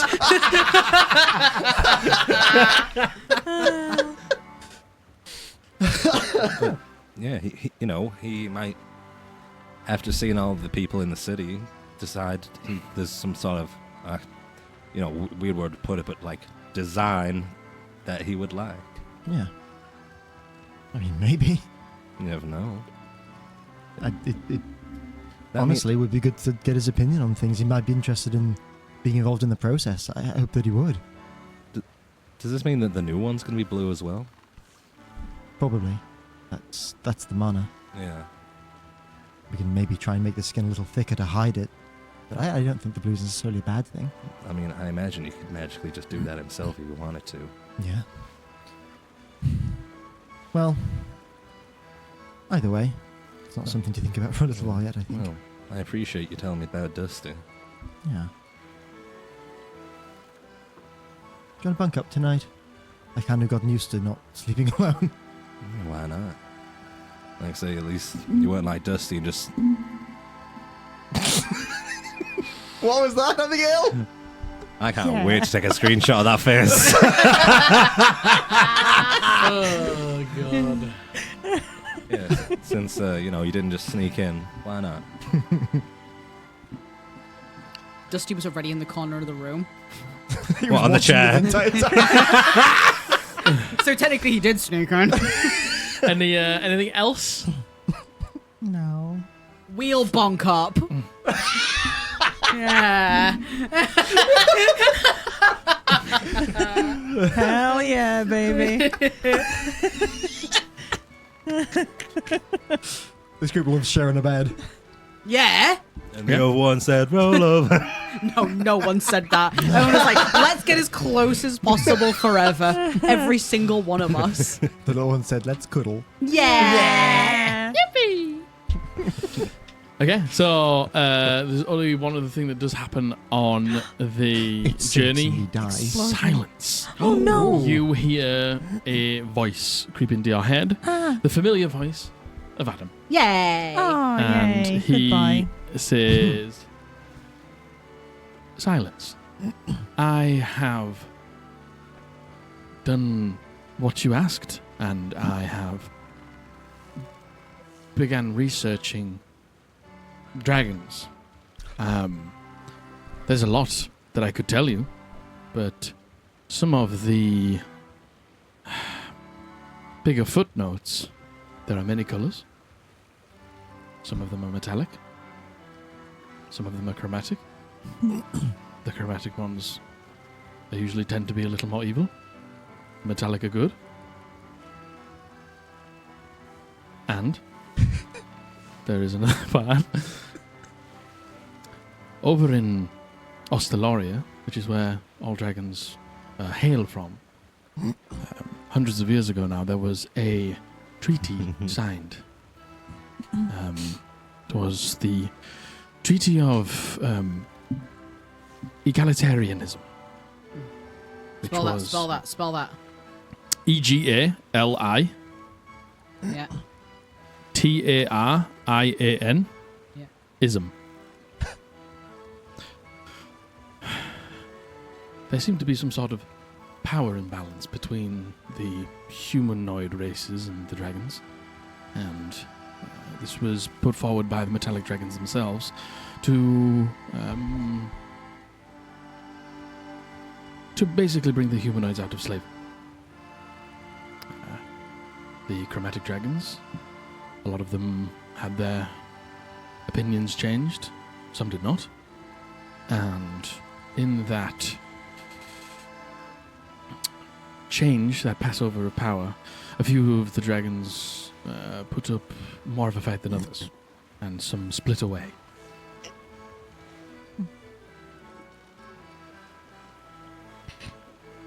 Did Theo tell us about the egalitarian? No. No. No. Okay. Nothing. No pain. Okay. Thank you, Adam. It is a red dragon that is the one I'm concerned about. And enslavement of humanoid races does not seem like something it would be opposed to.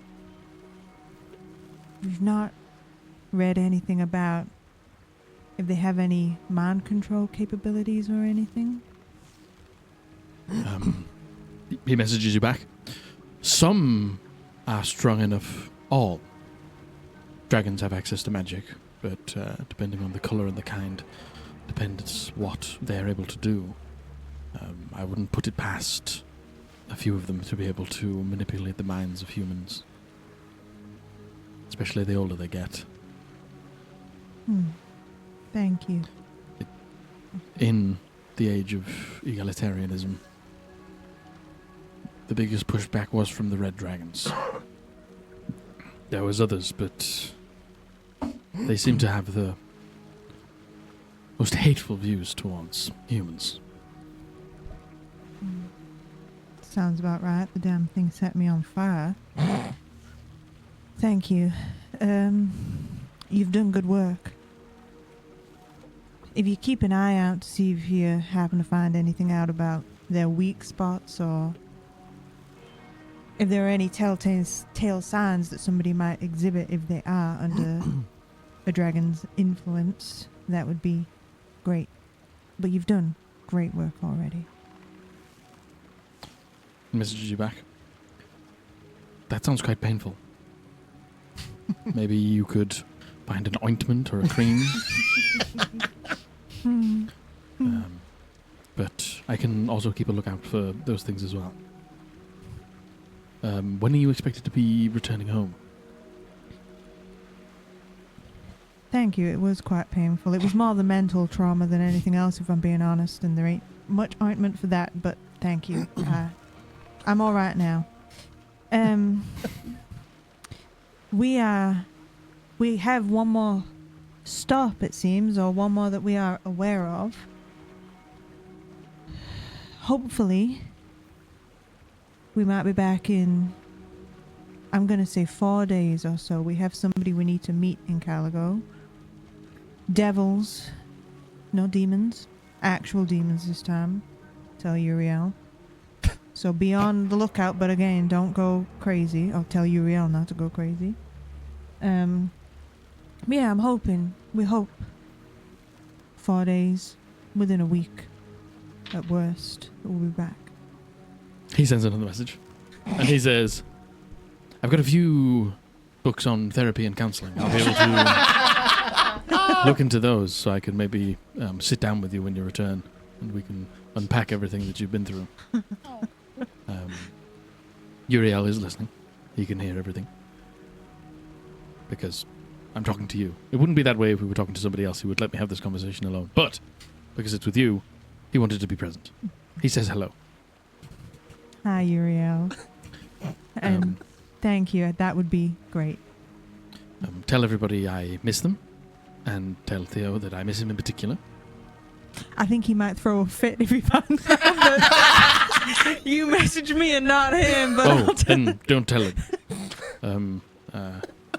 We can call this a secret yeah, between you and I. yeah. We'll Yes. tell him one day, but not today. Okay. When will that day be? When we're certain that he ain't under the influence of a dragon. And do you think that's the case? I'm concerned that that's the case. Can I trust him? Yeah. He ain't done nothing. He's still Theo. I just want to be certain he helped me, and I couldn't rest if I didn't do something to help him if he might be in trouble. Okay. But I know that you are still the number one thing on his mind, Ricardo. Take care. Good night. Speak to you soon. Speak to you soon. Night, Adam. Night, Uriel. You can tell, just in the time between you've left and now, he's obviously been doing a lot of reading and had time to just, like, sit and do what he was built to do, which is, like, absorb information at a lightning pace. And you can already tell, like, his speech is so much more fluid. Like, it still maybe lacks a...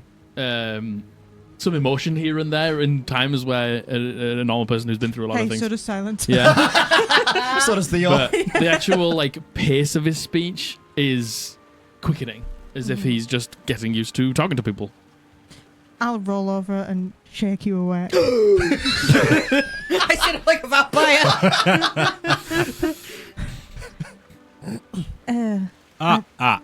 You scared me. I just spoke to Adam. That's good. Is he Don't- alright? Yeah, don't tell Theo. Okay. Just because he'll get jealous. Yeah. Yeah, I know he's like that. Yeah, okay. He's good. He sounds good. He sounds, more...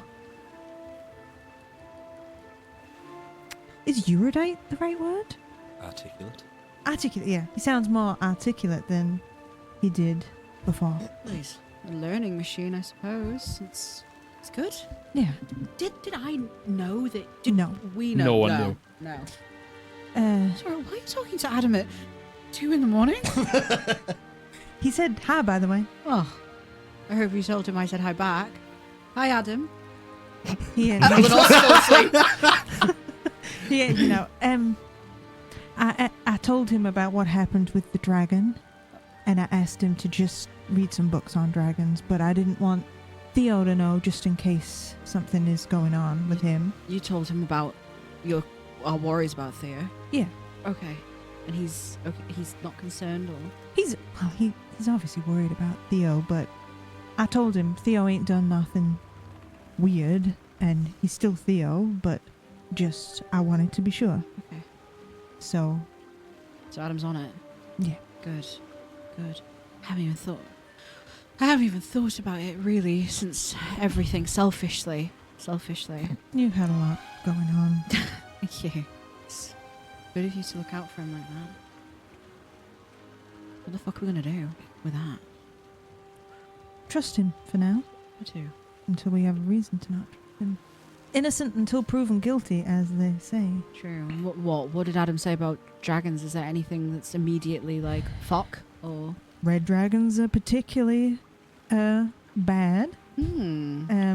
dragons used to enslave humanoids over in Ostalaria. Ostalaria. I nearly said Ossamet. Australia. Oh my God, that's right.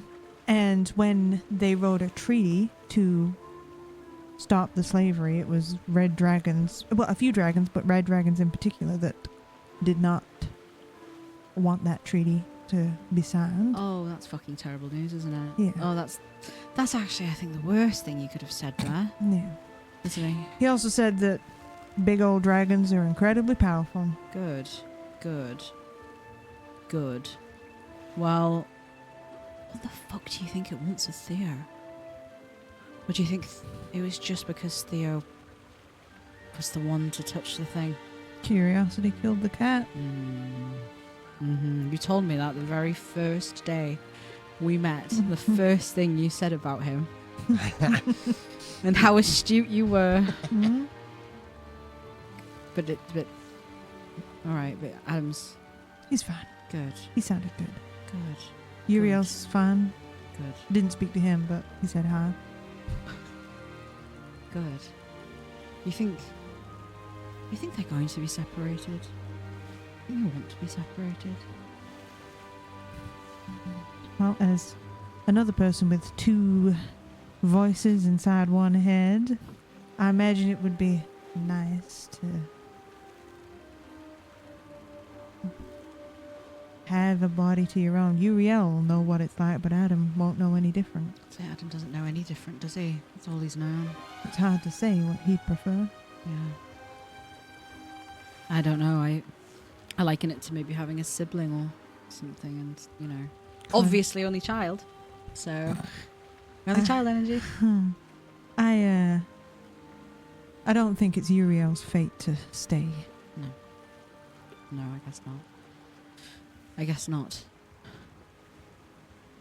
Fucked up, isn't it? now that I'm laying here awake at 2 a.m. thinking about it, really fucked up actually. All of it.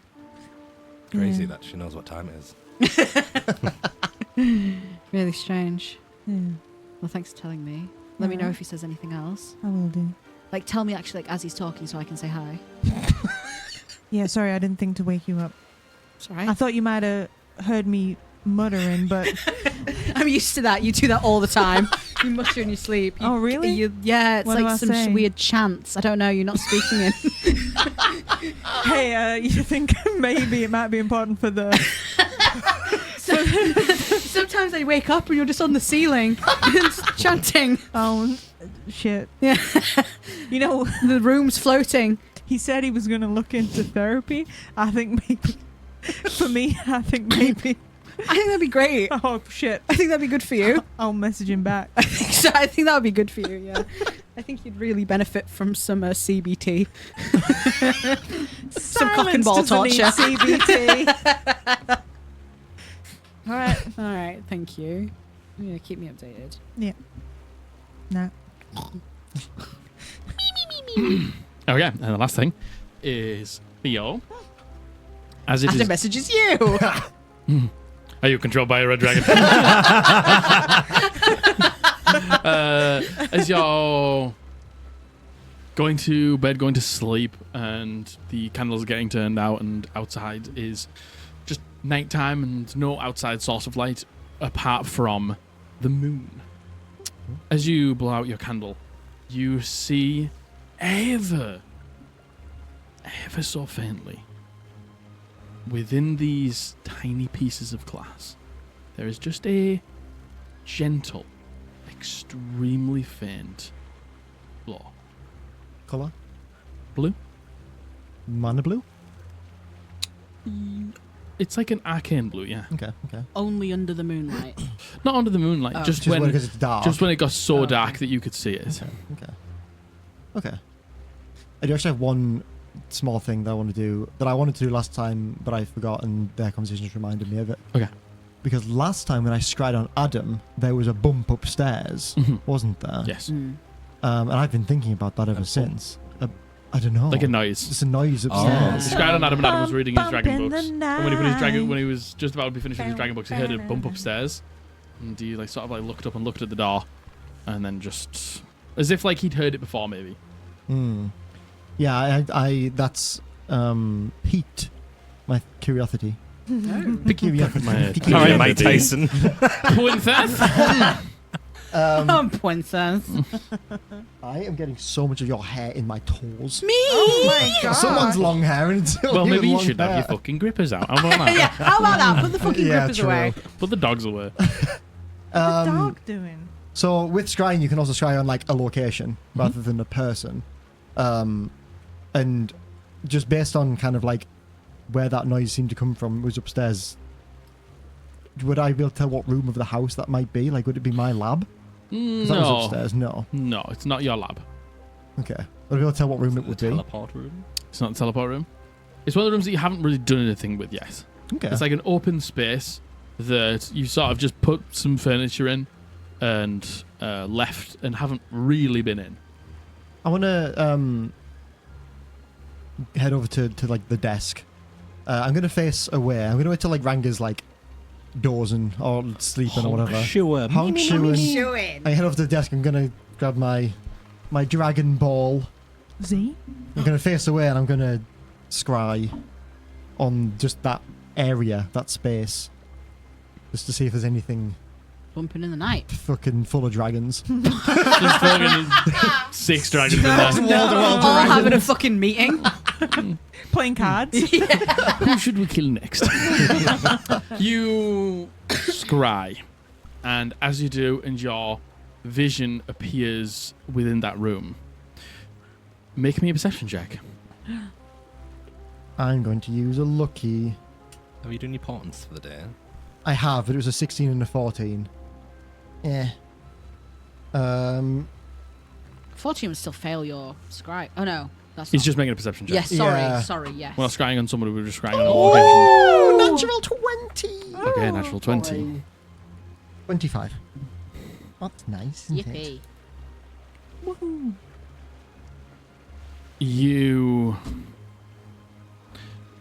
Your vision appears in this room, and that moment where you turn the lights off and everything is pitch black for a second until your eyes begin to adjust, you appear in that room and you see nothing. And then you see the rug on the floor begin to appear. And then you see a couch begin to appear. And then the corner of a fireplace begin to appear. You see the door. And on the far corner of the room, you begin to see a figure not stood in the corner of the room. Not stood. Not stood. What, like on the ceiling? Like hovering, sitting? Attached to the corner of the room. What the fuck? And because you rolled a natural 20, you begin to see out from the fingertips of this creature webbing, Oh no. drawing with their fingers, silk webbing. The being begins to come into focus. You see jet black eyes. Oh no. You see dark. You see, extremely light hair with a light beard. You see Ranga's dad. God! In the corner, drawing something, sculpting something, almost as if he's 3D printing something with this webbing. Very cool. Is he like producing the weapon with his like fingertips? His fingertips. Spider-Man, Spider-Man. Oh my god! Just Oh my god, he's doing whatever a spider can. 3D printing. Spiders do that. Spider Dad. Spider Dad. So, sorry, what is he 3D printing? Can I tell what it is? It's tough. You got a natural 20, but the problem is where your perspective is from. Because I wouldn't know where to position the scry in the room. I just put it in the Exactly. room. You put it at sort of like the base of the room to get a 360 view in the center of the room. And in the center of the room, looking up, you can't make out what it is. Maybe if you had the right perspective, you could make out exactly what he is Oh crafting, my god. what he is Fucking making, Oh my god. what he is, I was not expecting that. I know. Dad's on the ceiling. what he is. Fuck's sake, Dad's on the ceiling again. Fuck's sake. Fuck's sake, Result- Dad's on the Oh my fucking ceiling. God. Sort it out. Get down, Pink. He is making something. Oh, man. He is drawing something. He is sculpting something. Oh. I can only do one of these a day as well. Slay, by I the can't way. even move closer. Oh my god. Terrible news, but Yeah, oh, sickening. dreadful news. Oh my gosh. Good I God. wish And that then- were me on the ceiling. Your Could scry be. comes to an end. Fucking hell. Oh, no. I like how Adam's just like, he's being loud again. And fucking Razon's like, scrabbling about. Going. Razon's in the car. Does it look like his, like, physical shape has changed? Like, is he developing a big abdomen or anything? Nothing like that. Okay. So it's just regular Razun, but just in the corner He's got weaving jet black eyes, with his fingertips. Yeah. His dad's And been he's- dried. creating something with his fingers. Here's me about 10 minutes ago saying if we'd evolved a bit further, we probably would have been able to climb naturally. What the fuck? Your dad heard you. Your laugh then was so funny. Oh my God, I've heard you laugh like that. Oh, no. Okay. Sickening. Uh-oh. Love that. Jesus, Oh, that's so creepy, bro. That's real bad. Dad's on the huh? ceiling. Dad's on the ceiling Oh. again. I can't not tell Ranga this. Oh. We both like rolling over, waking people up to give them insane information at 2 a.m. I think, like, as the scry comes to an end, I audibly am like, fuck. And, like, it wakes you up. You see me. My hands are Edwards! I dream about my dad on the ceiling. That's alright. And you see me, like, there, just in the...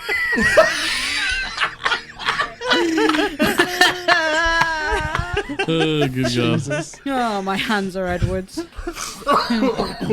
Oops. You see me, like, Dad's on the ceiling. Hands right. lit at the end of the bed by, like, moonlight and this, like, orange glow kind of, like, subsiding.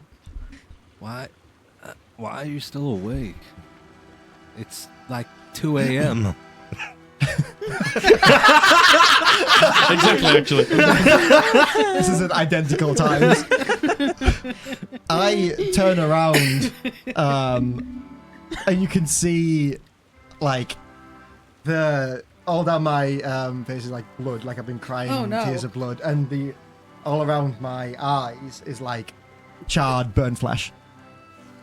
Do I see the orb? I don't. I kind of leave the orc, hide it with my body.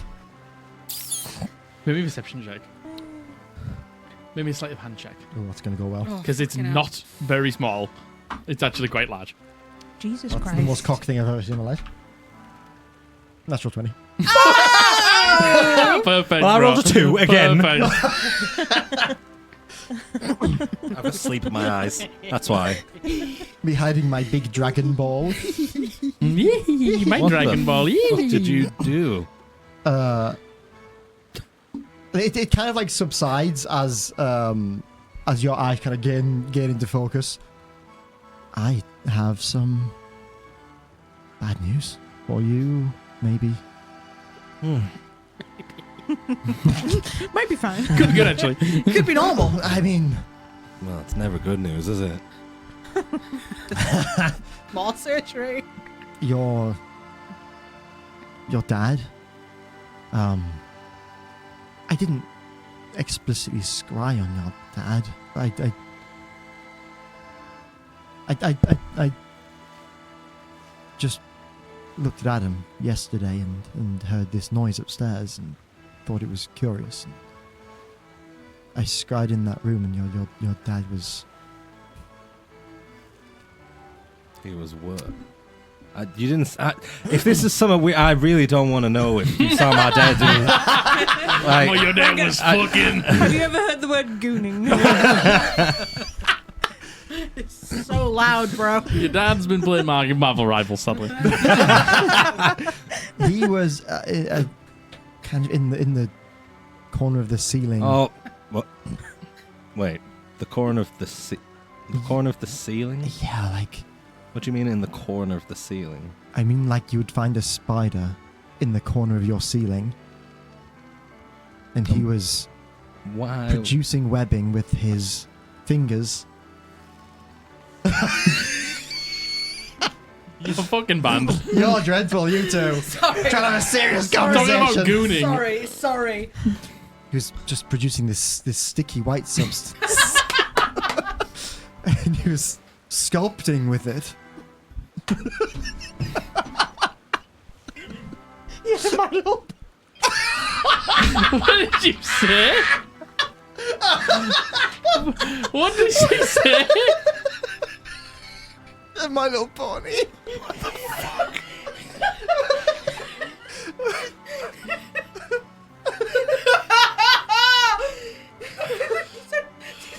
Did you say My Little Pony or My Little Boy? I said he has a My Little Pony. What did she say? He has a My Little Pony. Jack's not chronically online to understand what that means. Don't understand what you mean. I'll tell you later. Yeah. Yeah, tell him later. So, wait, I fucking. I've just woke up. This is what the fuck. He's in the top corner of a room, making webbing out of his fingers. Yes, that's right. Do I have any illusion? No, I don't remember. I suppose I have. I don't think I do. No, Do you I not have my illusion? I don't today. No.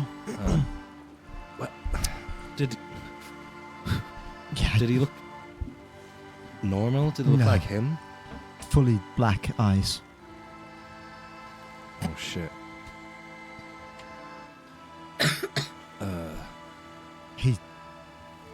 I mean, I'm worried that there's something going on with the curse. Yeah, but I head over to Ranga and I check his eyes. I shine a light directly in his eyes and make sure they're not. I've just woke up. Hey, the only light I have is firebolt as well, so I'll just. That fish from SpongeBob. His eyes are normal. Okay. I'm just gonna check my fingertips. No.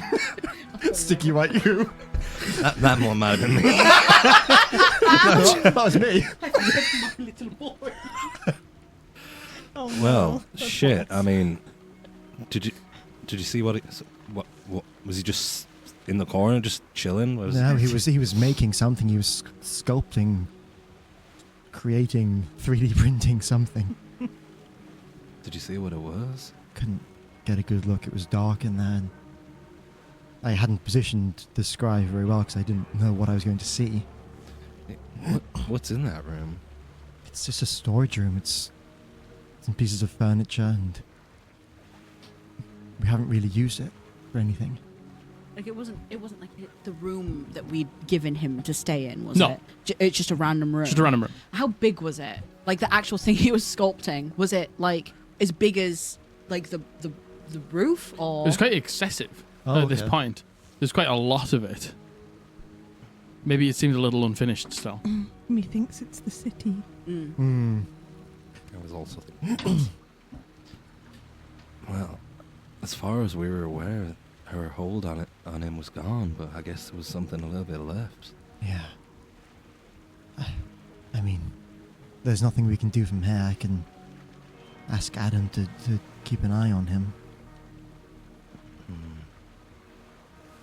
Although yesterday when I was scrying on Adam, the noise happened and he kind of looked up knowingly. Like he expected the noise, like he It was was almost, used to it. as if he's like heard the noise before. Yeah. Like it wasn't a surprise to him that there was noise up there. So this means it must have been happening for a while then, I guess. Yeah, maybe. The thing that was making, does it look like it would be, more than just that night's? Yeah, it was like some that were some was more fresh than others, so it was like getting. You did roll a natural 20, so I'll say that, yeah, it seems like he was adding to something he'd already been doing. Okay. Yeah, it looked like he'd been on with this for a couple of days at least. It's definitely something we're gonna have to look into when we get back there. Yeah. Without him knowing, I think would be best. I can try and get a closer look tomorrow. I can only do that once a day. It takes too much energy. What made you think about that now?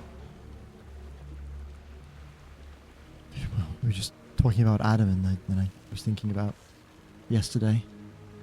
And it was strange. He was reading a book about dragons, which is kind of interesting. Oh. I mean, let's try and learn about everything in the world, right? No, I'm glad he's taking an interest in a lot of things.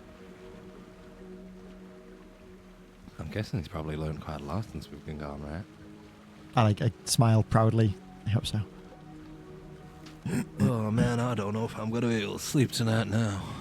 Yeah, I considered waiting until the morning to tell you for that reason, but No, I I think thought you deserved to know. I'm glad you told me now. You know, just in case anything. But yeah, thank you, Theo. I can put you to sleep. Boom! Forever.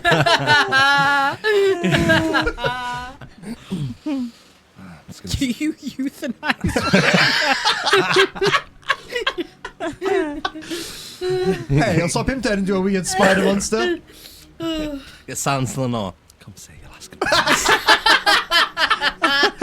It's 2 in the morning.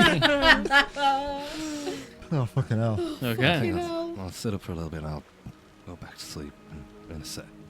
Okay. I'm not doing anything particular. I'm just, thinking and just, Pondering the orb. yeah. I am going to message Adam and just say,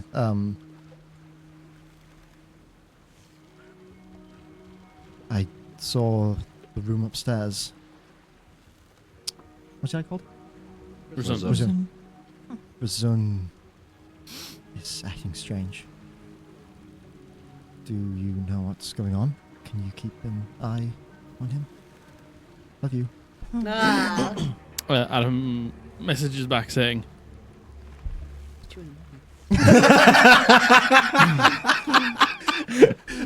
Ain't nobody getting no sleep tonight. I don't get no sleep because of y'all. You're not gonna get no sleep because of me. Adam messages you back and says, I have been up there and we seem to have a particularly bad spider problem.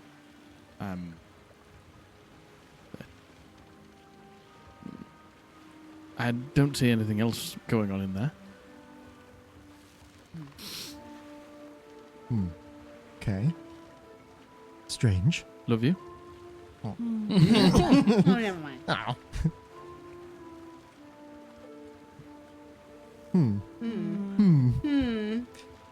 Peculiar. Yeah.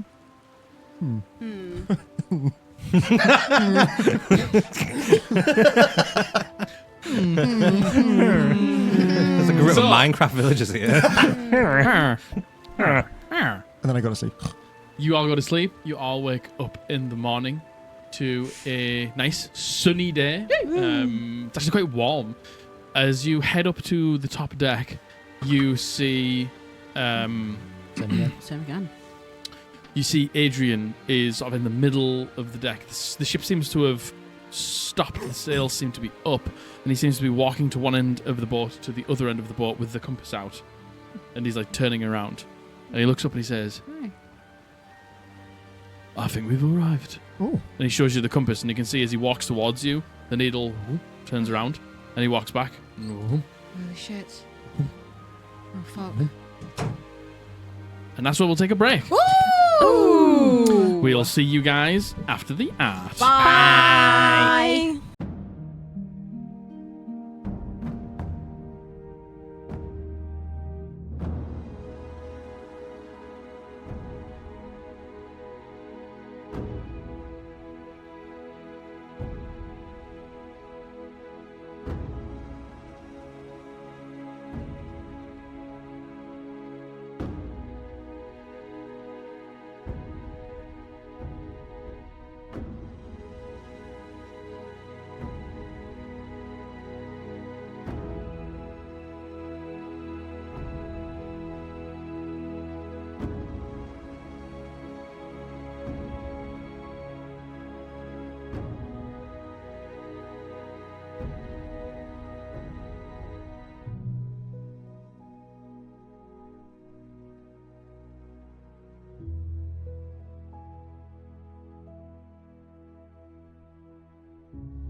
And we're back. Hello.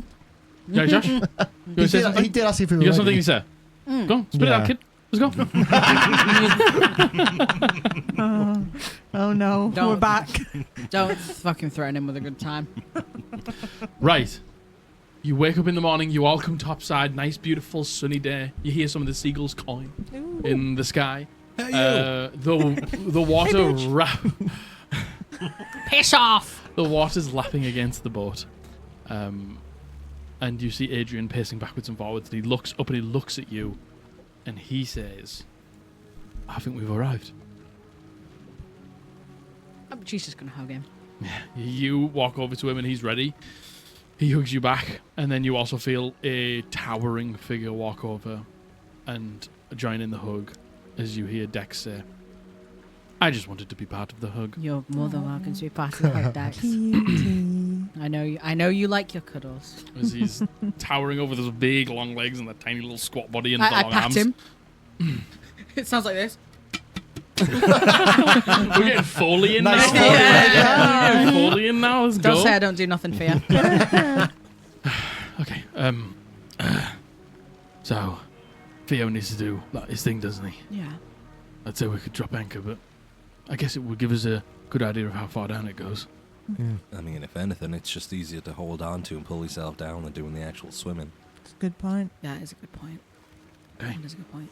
You can see that at this point you've sailed. You can see Farrahdor. It's not out of reach. It's still not large. It's quite small in the distance, but it fills a vast amount of your view. You can see like the thick, tall walls of where the Neverwood would drop off into the sea, going down towards where you get towards Lavender Bay. Can I look up towards Neverwood just to see, from this perspective, does the Neverwood look all spooky and fair as it did before? Like we couldn't see from the other side. But from Perception this check. side. Yay. 27. 27. Nice. It does. You see those foreign colours of leaves and trees and bark from this distance. It would be almost impossible to make out for anybody else, but you, with such fantastic vision, do see those alien sort of colours on the trees. Sick. That's nice. Is Silver here? I know I haven't seen him in a little while, but is Silver here? Silver is not here. I mean, And when was the last time I saw him? Yesterday, before you went to sleep, when you set off from Bluestorm, he was still there, and then obviously as the night took, you went to sleep and he was still there. But as you've woken back up this morning, he is not here. Okay. All right. Okay, I'm going to start casting Breathe Underwater. I'll sit down, I'll look at Ranga and just tap the Tap your place, knee. tap the tap the ground in front of me. alright. Should we tie a line to each other so that if it gets dark down there, we don't lose each other? Yeah, sure. Good idea. I'll start tying a line to us. And I start carving into Ranga's neck, forming the gills there, and you all feel at the same time the gills start forming your own neck. I'm going to lean in close and just whisper, give a little on the neck. Should we tell them about your dad? Alright now. Okay. Hey, little baby, let me whisper. That's what you might like to hear. It's free real estate. Yeah, not right now. That can wait. Yeah. Okay. You see, Finish up my spell. Adrian is sort of like he's antsy. He's sort of like pacing backwards and forwards a little bit. He's got the compass out. The anchor is dropped, and you hear that chain only goes maybe 100, 150 feet down, which, you know, for the ocean is probably not a huge amount, but it's not as far down as you might have expected it would have gone here. So our heads aren't going to explode or implode. It would still maybe be quite a lot, and it would be worth maybe having it in, but it's not quite going to the Oracle. Okay. So you're more than welcome to come with us now, but would you like us to go first, or? I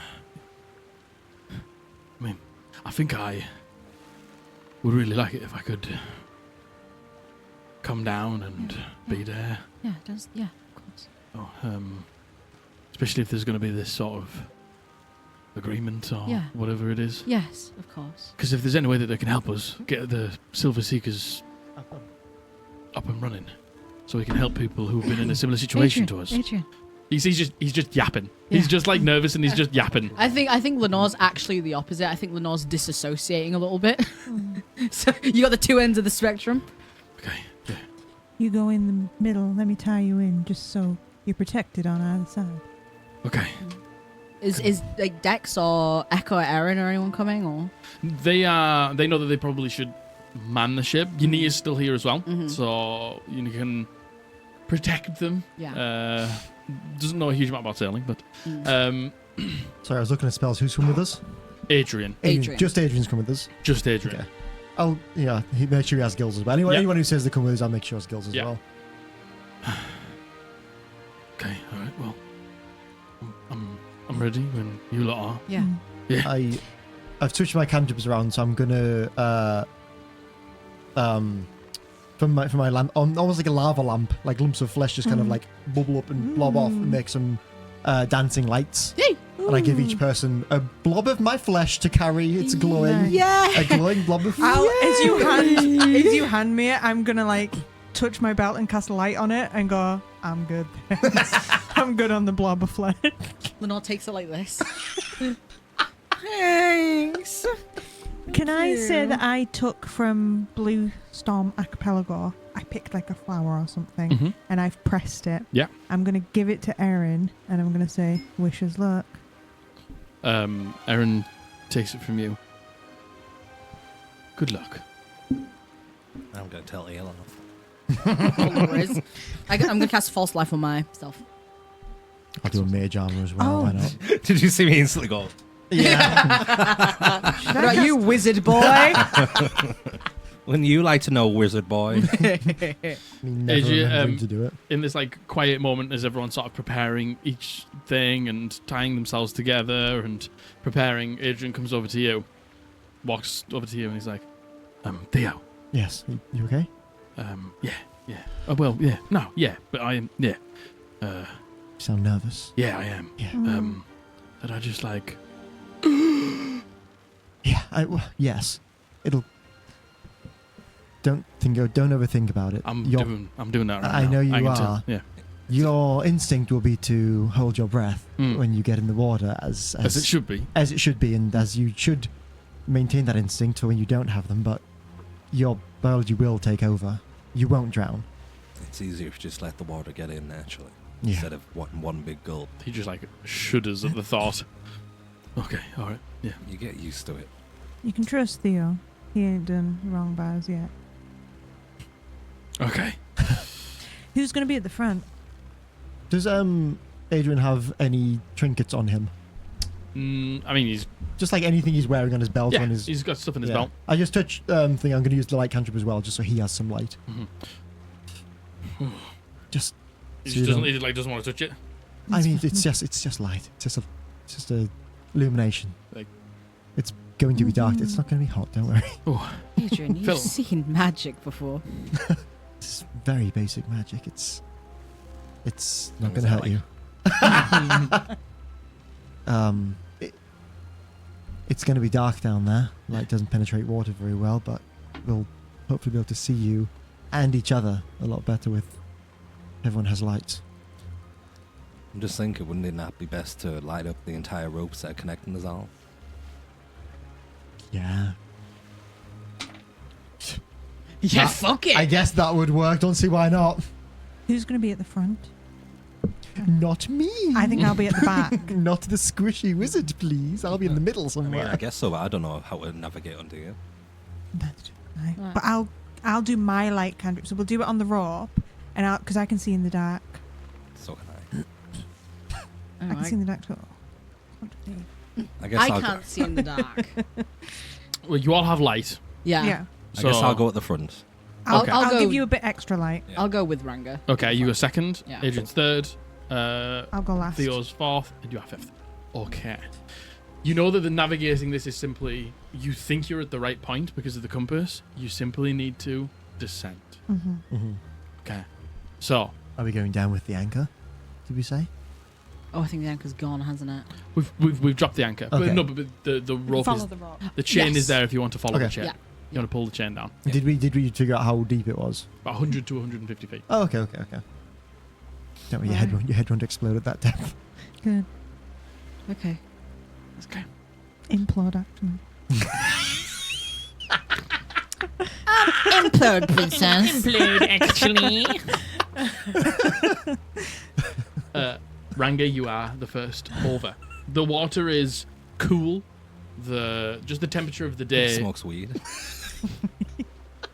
We're being so Why do silly I today. do this? Why do I fucking? Why do I even bother turning bother on? doing this? You climb over the side and begin to descend down the rope, and it's strange because you immediately, as you're at the top of the boat, lowering yourself down to the water, as soon as your body hits the water, you basically flip upside down and begin to pull yourself down in the water as your body feels almost weightless in the water. As you begin to haul yourself down, Lenore, all of you, one by one, Adrian as well, begin to get into the water. It's cool, and the sun is helping because it's going to get a lot colder as you descend. I keep an eye on Adrian as he enters the water, and I notice he holds his breath for a little bit. He sure does. Just because that's just what the natural instinct is to do. Squeezes spelling. Breathes in, you see all those bubbles escape as they rise to the surface. As he panics for a second and almost lets go of the rope, but then grabs on and trusts the magic as he allows the water to flow through his A system. little thumbs up.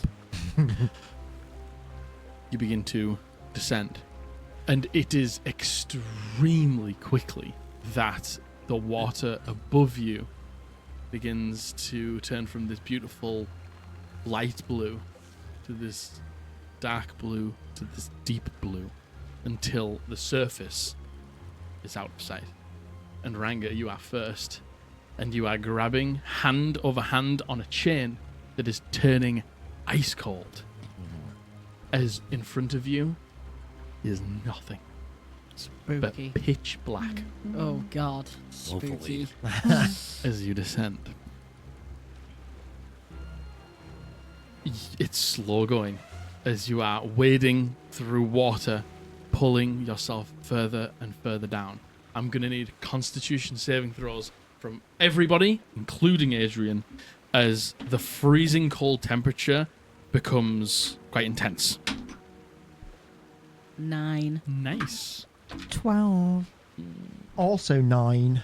17. 17. Adrian, Theodore, and Silence all take 7 points of cold damage. Do you mean Lenore? I rolled a 9. Lenore, what did you roll?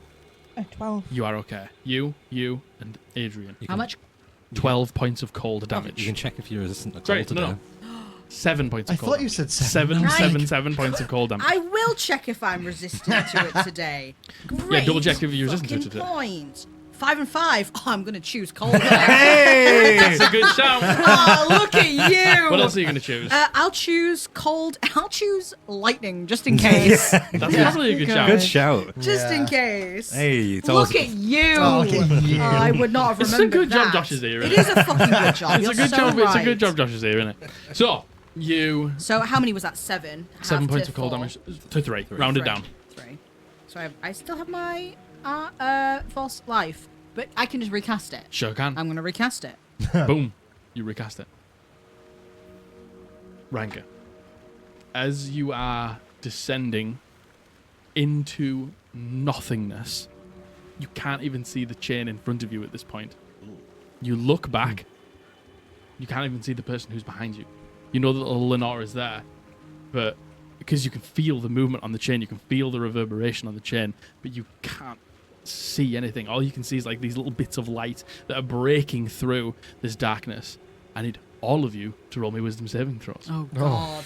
Oh, dear, dear, dear. Oh, a natural 20. Good job. Oh. Oh, spaghetti.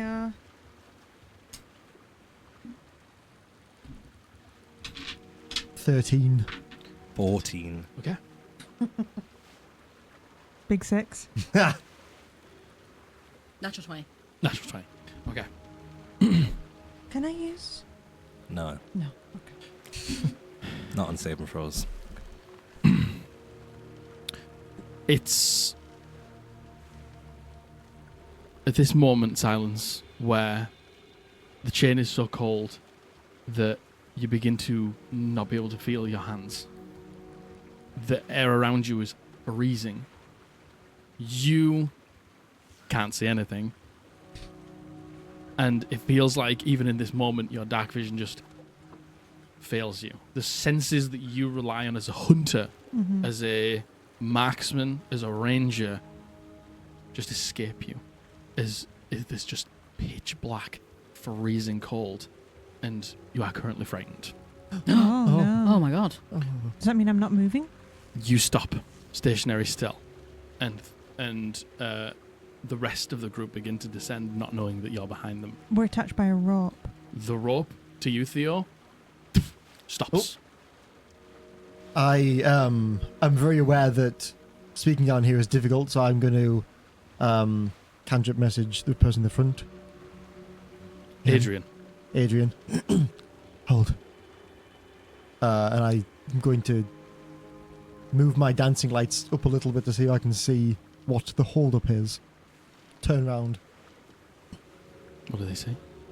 I'm. And what are you thinking? I imagine like light and darkness doesn't affect Silence's vision usually, and obviously she has been genuinely blind in the past. I don't think the cold bothers her, but All right, Elsa. that's good. That was a good one. But returning to being blind is scary. Yeah, those senses fail once more, But taking you back to that period of time where you were bedridden for the longest time. I think in terms of what they see, though, they just see I've got one hand on the chain, I'm floating, and I'm just stock still. I'm T-posing. It fades, the fear. It fades from you, but it is a stark reminder that nothing is forever. And a blink of an eye, something can happen to us where these things are taken from us, and you're taken back to that moment. It was like every other day, and then your life changed. Those moments pass as Silence begins to turn herself back upside down, which is the right way up right now, as she begins to claw herself towards you as you begin to descend deeper. Lenore, as you're heading down, you can just Change the see. music. It's a bit jaunty. It's a jovial music. This is. Oh, but to be fair, I could go. Hello.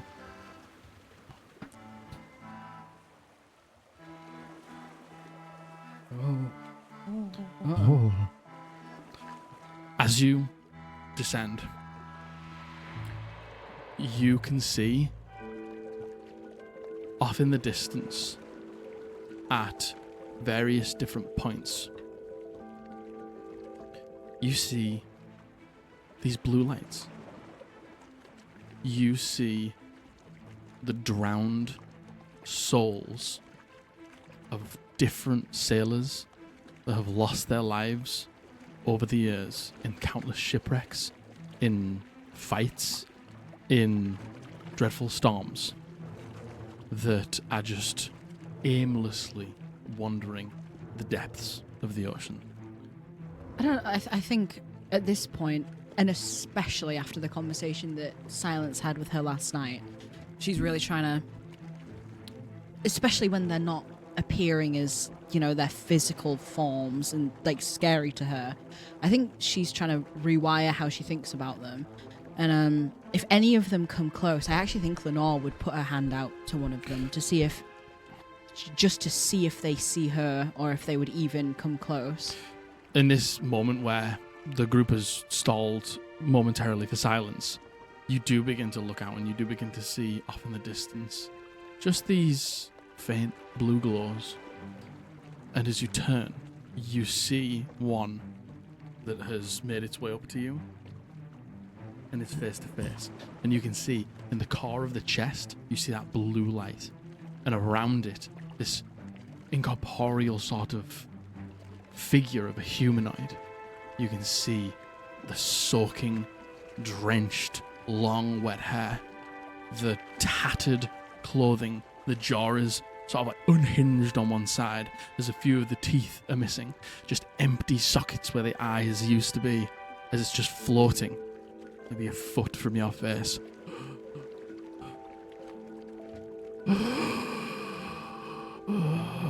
I think even in the face of something that looks really scary, I think she'll just reach out and put a hand on the face. She's terrified to do it. I think she does. You reach out and touch the face and you feel like what would be this ice cold flesh that was once there. And as you reach out, you can see like the orb just gets brighter a little bit.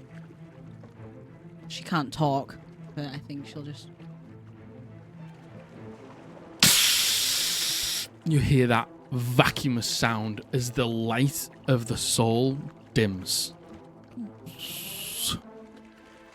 Roll me a Constitution saving throw I'm gonna use a lucky. for this soul. I'm gonna use a lucky. Ooh, 18. Nice. 18. You see that this light dims to the point where the incorporeal figure that surrounds it, this person that once was that is no longer, dims to the point where it flickers. And as it's just about to go out, the vacuumous sound disappears. It stops. And slowly but surely, the soul begins to fill itself again. Slightly dimmer than it was before, having had something taken from it, having been drained in a way, but it's still here. I think while this is happening, Lenore, she can't help but scream under the water, like this weird, like... Yeah. Because she's fucking so freaked out by it. And it is almost as if they know that you can see them. And they're reaching out to anything that they know that could even acknowledge them to be seen for the first time in decades, centuries. Give me an insight check. Oh, it's Oh, just- nice. Oh my god! rolled so many. What the fuck? You can see the broken, crooked jaw of this once well-traveled sailor. You reaching out and almost offering a hand of comfort. You don't know how, but you just feel like you've brought it just some level of peace in this moment.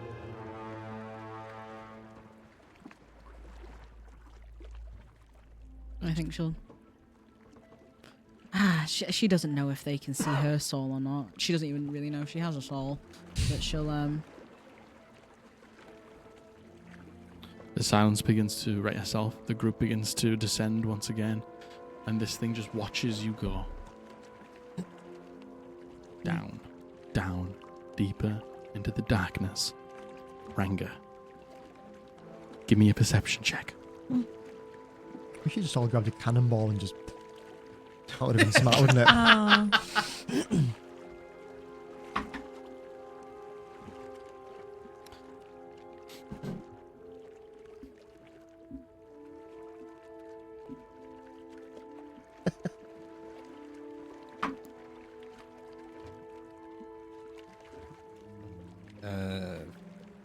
16. 16. It's maybe another 20, 30 minutes of you just hand over hand pulling yourself down. Your hands are numb. You are freezing. But finally, in the distance, just below you, just sort of off to the left slightly from where you're facing directly down, you begin to see just this white like flicker of light every now and then. I think lightning was a good shout. As you descend a little bit further, you see one of these rounded pyramids beneath you. And you can see that there's this like thick, cylindrical, almost like tunnel that you can just see the top of that leads towards this pyramid and then spirals up and around and then back down and then off, slinking away. And you can see just every now and then all across its body I don't think that's a tunnel. just electricity of some description just coursing around it. Can we all see this? Ranga sees it first as he's the closest, and then it begins to come into view for all of you. Can I try and figure out what it's made from? Give me a medicine check. Oh, I'm good at those. Watch me get a 1. Oh, 13. 13. It's almost impossible to tell from the lack of vision that you have, and you're only seeing it for a few seconds as this lightning courses around it. It was 14. Still not good enough. Hmm. What do you do? Keep going. Yeah. You descend? You descend until you hit the seabed here. And as you like right yourself up and you like hold yourself down, your feet hit the sand here, and then the sand, But every time it flickers, I'm like, you're about 30-ish feet from it, and you can just almost like see an outline of it. And then every time it lights up, you see it in its like entirety for a second, and then it goes pitch black again. And then it's like it gives you like you turn on a light and then immediately turn it off, and you can almost see that afterglow for a second. while I'm waiting for everyone to hit the ground, can I just try and like pick up a small rock and try and like... I know it's really hard. Slow motion. Yeah, like, The rock goes, hits the ground, hits the ground. The sand just picks up. I'm going to make sure Adrian's all right when we get to the bottom. I'm just going to go over to him and put my hands on his shoulders and make sure he's okay. He is doing everything to not have a panic attack. He is just like, you try and talk to him and he's like nodding as if he's like trying to tell you I'm okay.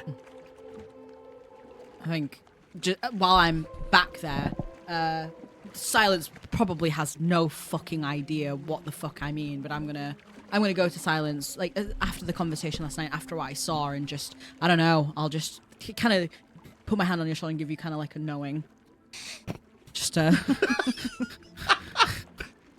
I 100% presume that you knew that I just had a panic attack. So I'm like,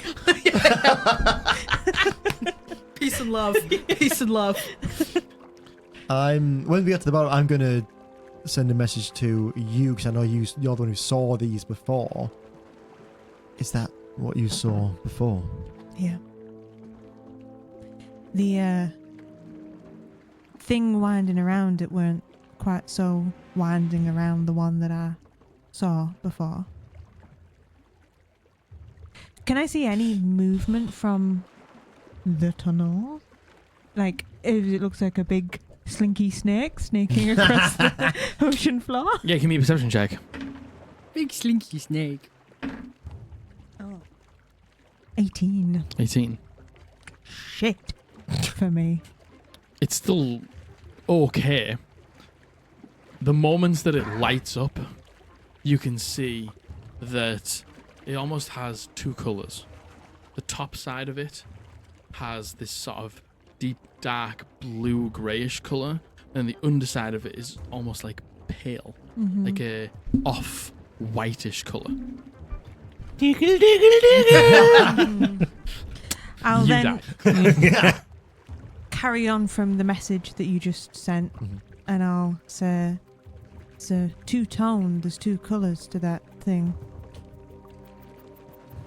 How far out does it look like this like electricity is arcing? It definitely seems to coalesce around the structure, around whatever this thing is. It sticks quite close to it. Okay. I'm gonna get a little bit closer then, Okay. because I couldn't tell what it was from up there, but I'm still curious. I want to get a little bit closer. Yeah, I think Lenore's. She's not being reckless, but I think she's got one track mind at the minute, and I think she'll approach the pyramids things too. Okay. You can see that this is the only pyramid structure that you can see.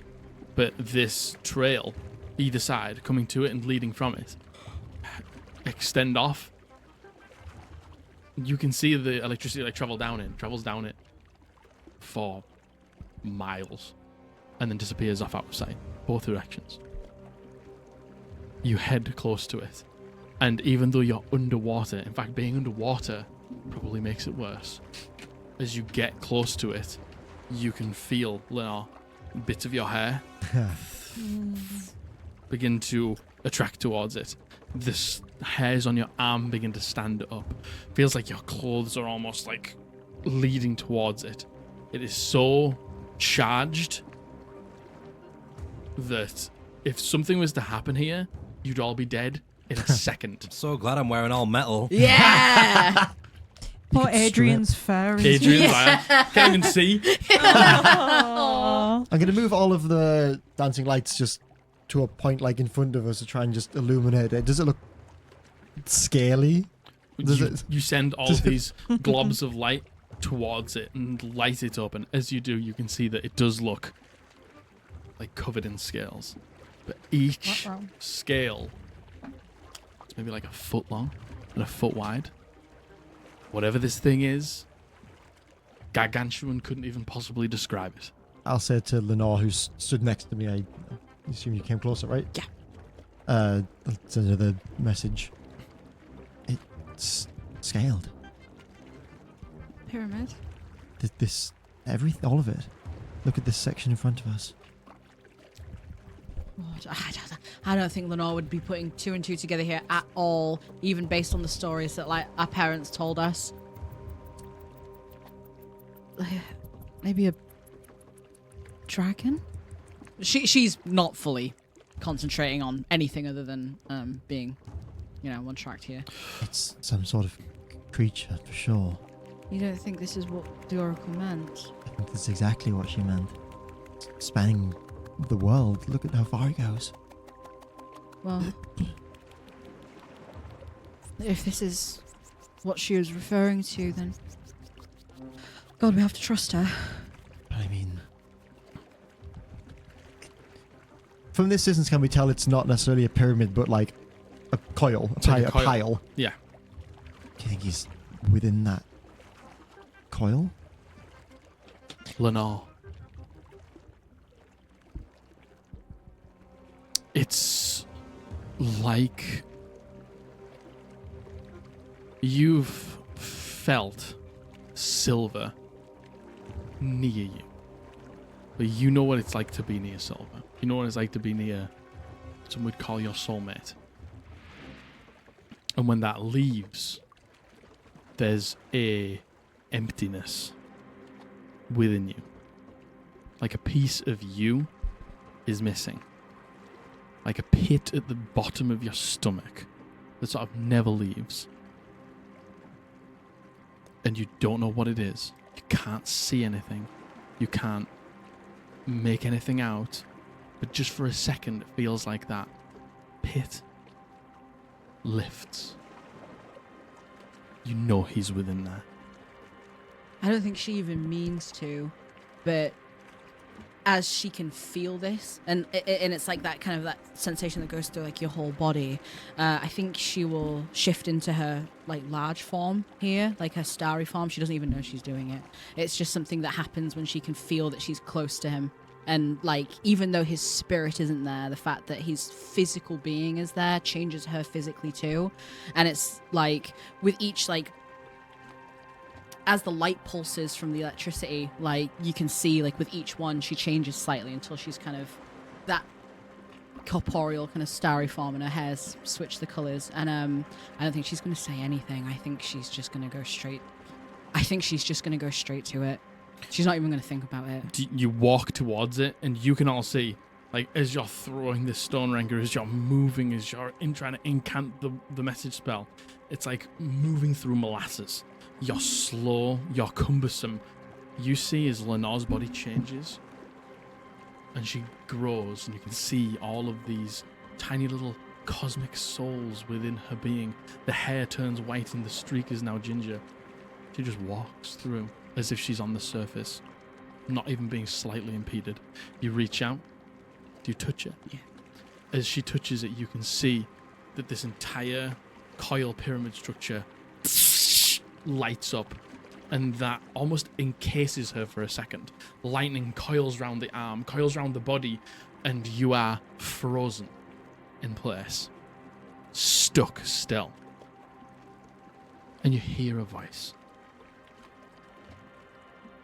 And who may you be? My name is Lenore. You're holding someone here for me. Please let me see. You say, please let me see him. And for a second, you see this coil loosen, almost like a spring that has been jammed down, is let go for a second. And you can see in between each layer of this coil, there is a gap that opens up. And there is this strong electrical field inside, preserving the body within. And you see, for the first time since that night, the exact same clothes hasn't aged a second. The body of your loved one, Silver, motionless, deceased, laying on the ocean floor. Thank you. Thank you. The coil puts itself back I together. think she tries to stop it. I think she tries to put herself in between it. Please, please. You can have him. But are you ready? Yeah. Yeah. She lies. If the soul is not willing, the body will start to decay. It is.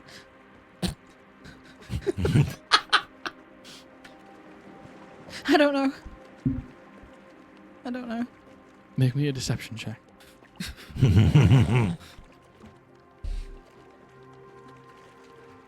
19. 19.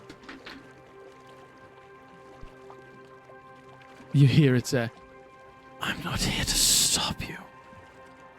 That is not my purpose. I am merely here to preserve. Thank you. I don't know.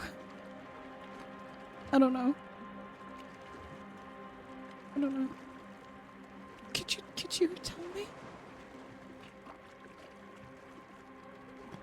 You must have done this before.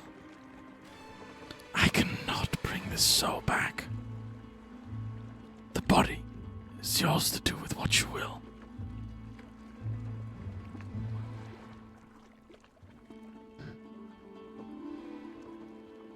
Can I have someone else here who needs to see him first.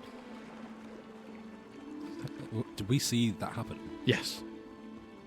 And it like lights up this space that is in complete and utter pitch black, is illuminated for 100, 200, 300 feet wide.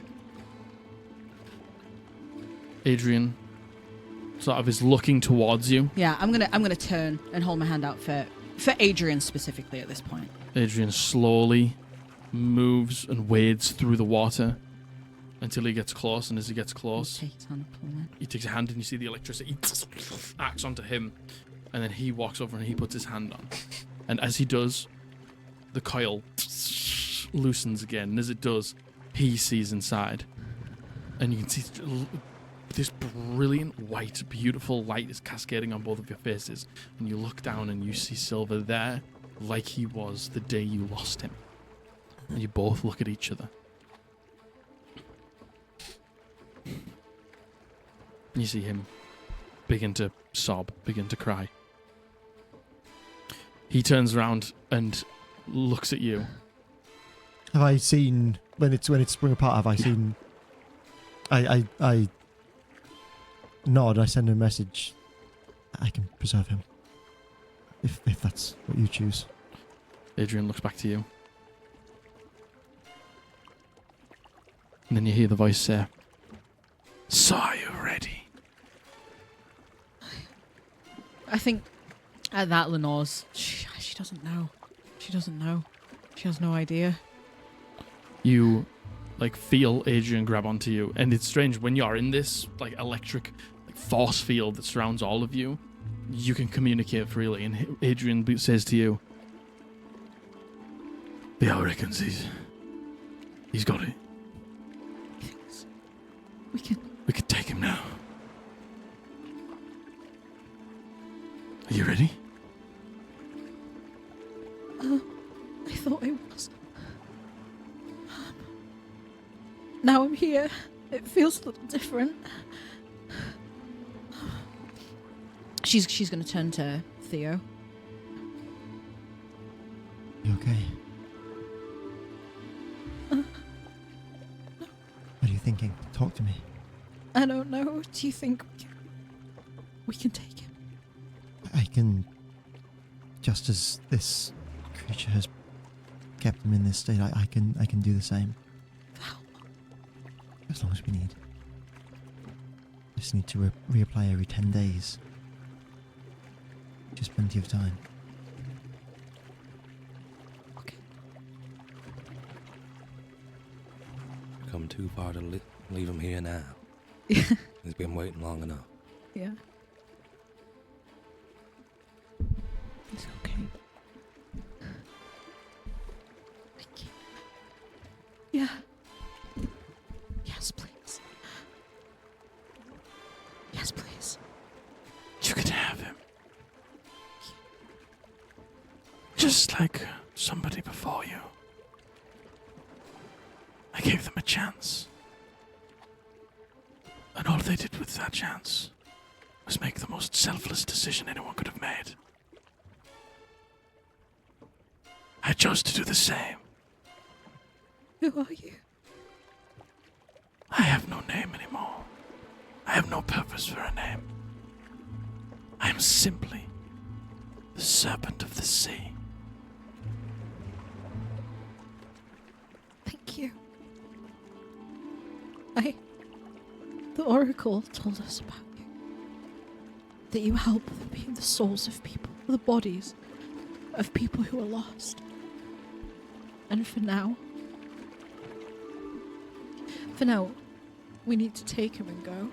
But my friends, and she'll gesture to Adrian. We, oh, great serpent of the sea. He doesn't even know he's talking about his brother, man. Sad, innit? Yeah. Or the serendipity. As he's got his hand on there, he says, "We seek to aid you in your selfless cause. If we find people who've lost a loved one out at sea, is there any way that you can help us find them?" And you see Adrian in this moment, his head shocks back and his arm leaves yours, and you see him this huge pulse of electricity courses into Adrian, and for a second he lolls back and his eyes close, and it's he's just gone unconscious for a second. Adrian? He floats back and away from the serpent of the sea for a second. Then suddenly, he comes back and attaches himself again, and you see him, and he's silent for a moment. And you hear him just say, "Thank you." He turns to you and he gives you a nod. "Let's get him." And you see, for the first time since Silver was down here, this coil frees itself and unravels itself as the serpent of the sea no longer needs to build its structure here as it lengthens itself out, searching for the next person to save. As Silver's body, begins to float off the ground for a second. She'll immediately go in and You go in and you grab onto him, and you can immediately feel this is him. It's half of him.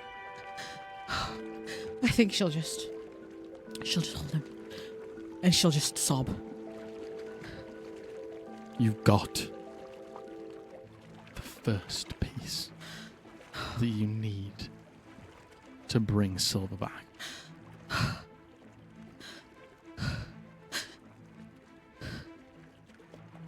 Okay, let's go. Let's go. Let's go. You head back over towards the chain, and slowly but surely, As we get to the chain, I'm gonna use the actual the spell, the message. They get the message all the time. The sending spell, and tell someone on the boat to just pull the anchor up, so we can just hold on to Before that. we go, I'm just gonna say at the serpent of the sea, just nobody's probably said it in a while, but thanks for what you do. It means a lot to people. you hear him say,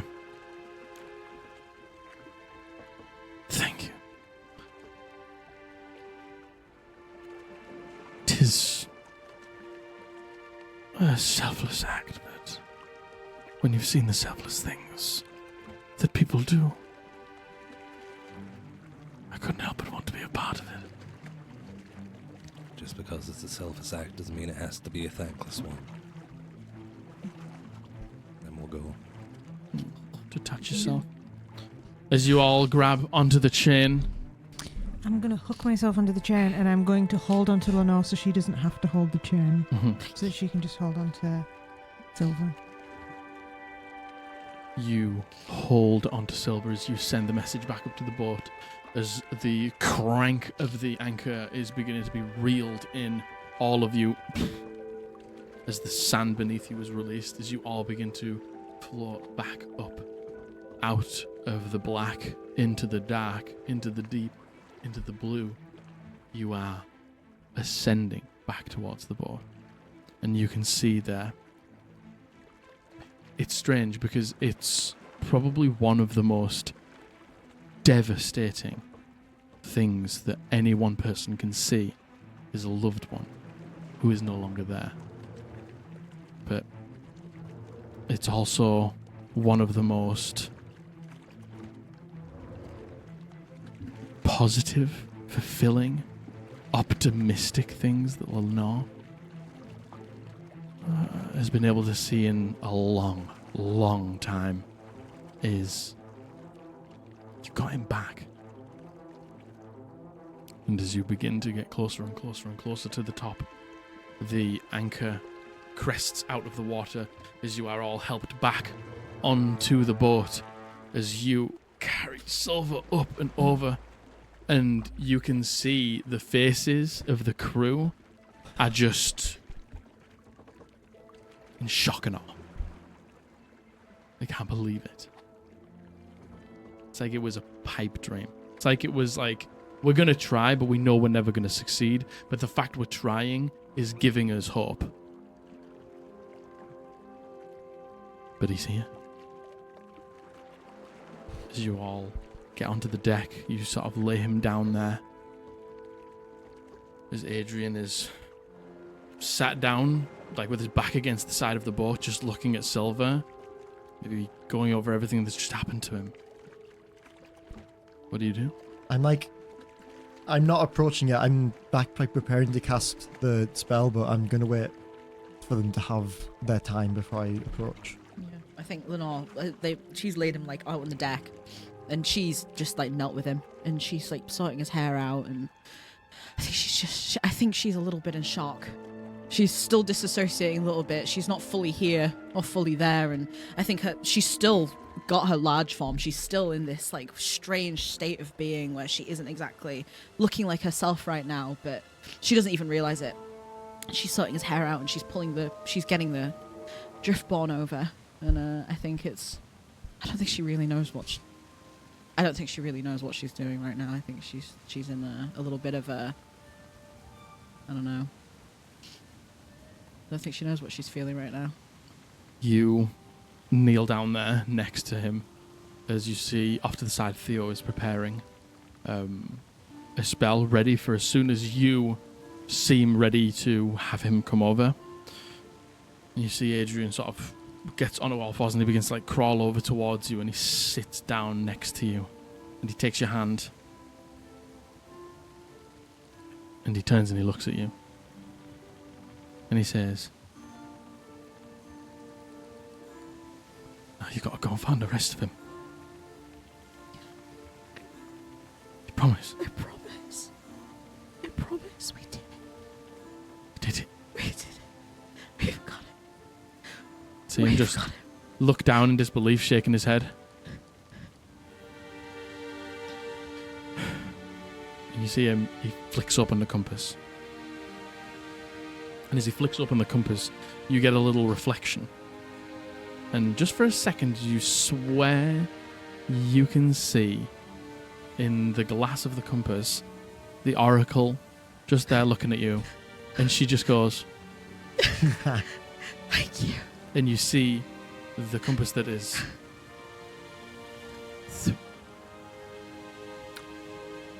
finds its new direction.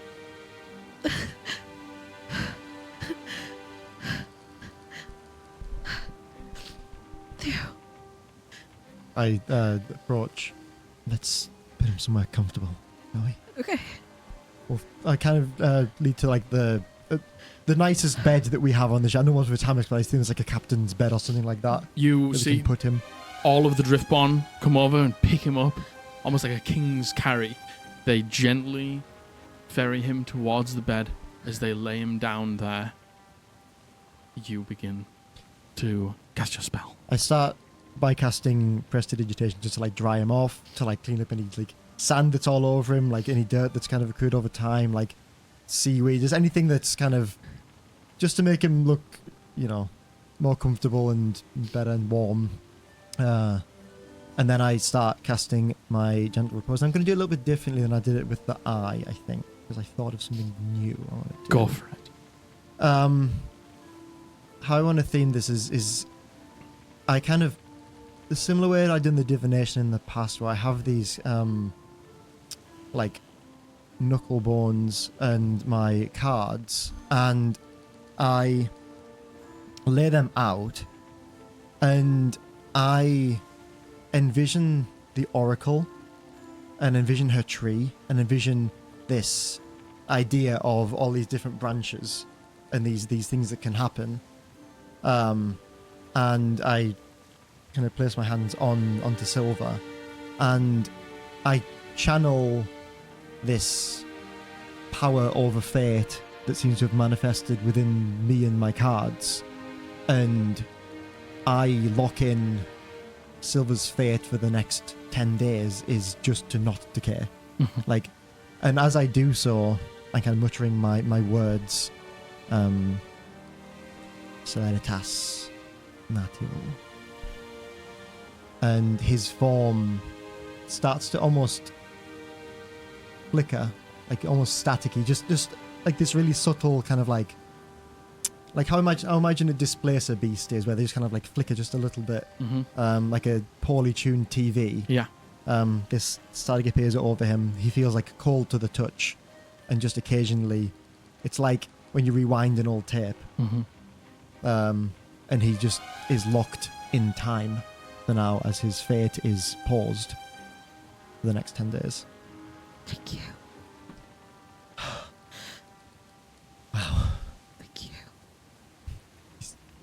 He's going to be fine for now. I want to give you a hug.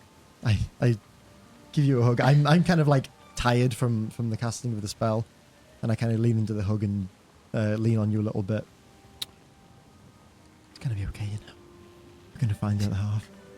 This is how it should have been. Us three together. So it can be again. Yeah. Except now it's all 6 of us. Yeah. 5 of us. How do you fucking ruin it because you can't count, Theo? Theo can count, I can't. Us and Cavandria. Yes. Oh, and Adam. Yeah. Theo, in this moment where you complete the casting of this spell that takes a lot out of you, channeling fates, changing somebody else's fate, it's a lot. But you turn and you see your friend who has been alongside you since you were a child. You do this act, and because you have done this, we were able to take Silver from where he was in his watery grave at the depths of the ocean to back on the Silver Seeker with her, with his crew. You cast this spell. Lenore is grateful, and because of that, you see just behind her, just peeking out of the slat in the boat, a tiny little piece of glass. Oh. I'm not going to pull away from the hug straight away. And as soon as I see the glass, get out of the way. Oh, get away, bitch. Oh, shiny. I found a collectible. Get out of the way. I'm just going to clock that for now, and I'm going to just carry on the hug. When we get to Caligo, we can set up a room for him. You know, we'll make him comfortable. I can perhaps see if I can teach Adam the spell just in case we need to step away for too long, or it's all going to work out. Yeah. I promise. Hey, I know. Thank you. And I'm gonna turn around to the rest of the group. I've been focused on Silver and the Driftborn, but I think when Theo said, when Matthew, our friend, who's also on the trip. Me and the player Matthews appears. I nearly full named you. Yeah, so did I. When Theo speaks to it being, when she makes the comment of it should have always been us three together, and he mentions the fact there's the rest of the group, she's going to turn, because she couldn't have done it without any of these. She's going to bring them in too. Thank you. We did it. It worked out. I'm going to squeeze your arm. And I'm going to have been, before you pull me into the hug, saying a prayer in Celestial, which you'll understand, but I don't know how well you know prayers. But it's a traditional prayer for the safety of travellers, but I've altered it slightly to more accommodate the fact that it's travelling his soul into his body. And then I give you a hug. Thank you. It's what we can do when we all put our minds together. Yeah. Thank you. And we just need to take him home. Yeah. I couldn't have done this without you. Thank you. And you didn't need to. Thank you. And you'll never have to again.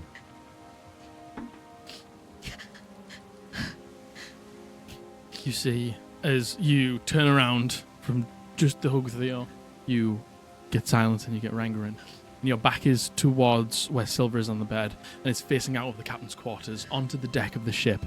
And you see out there, just wander in from the side, into the doorway, you see Silver.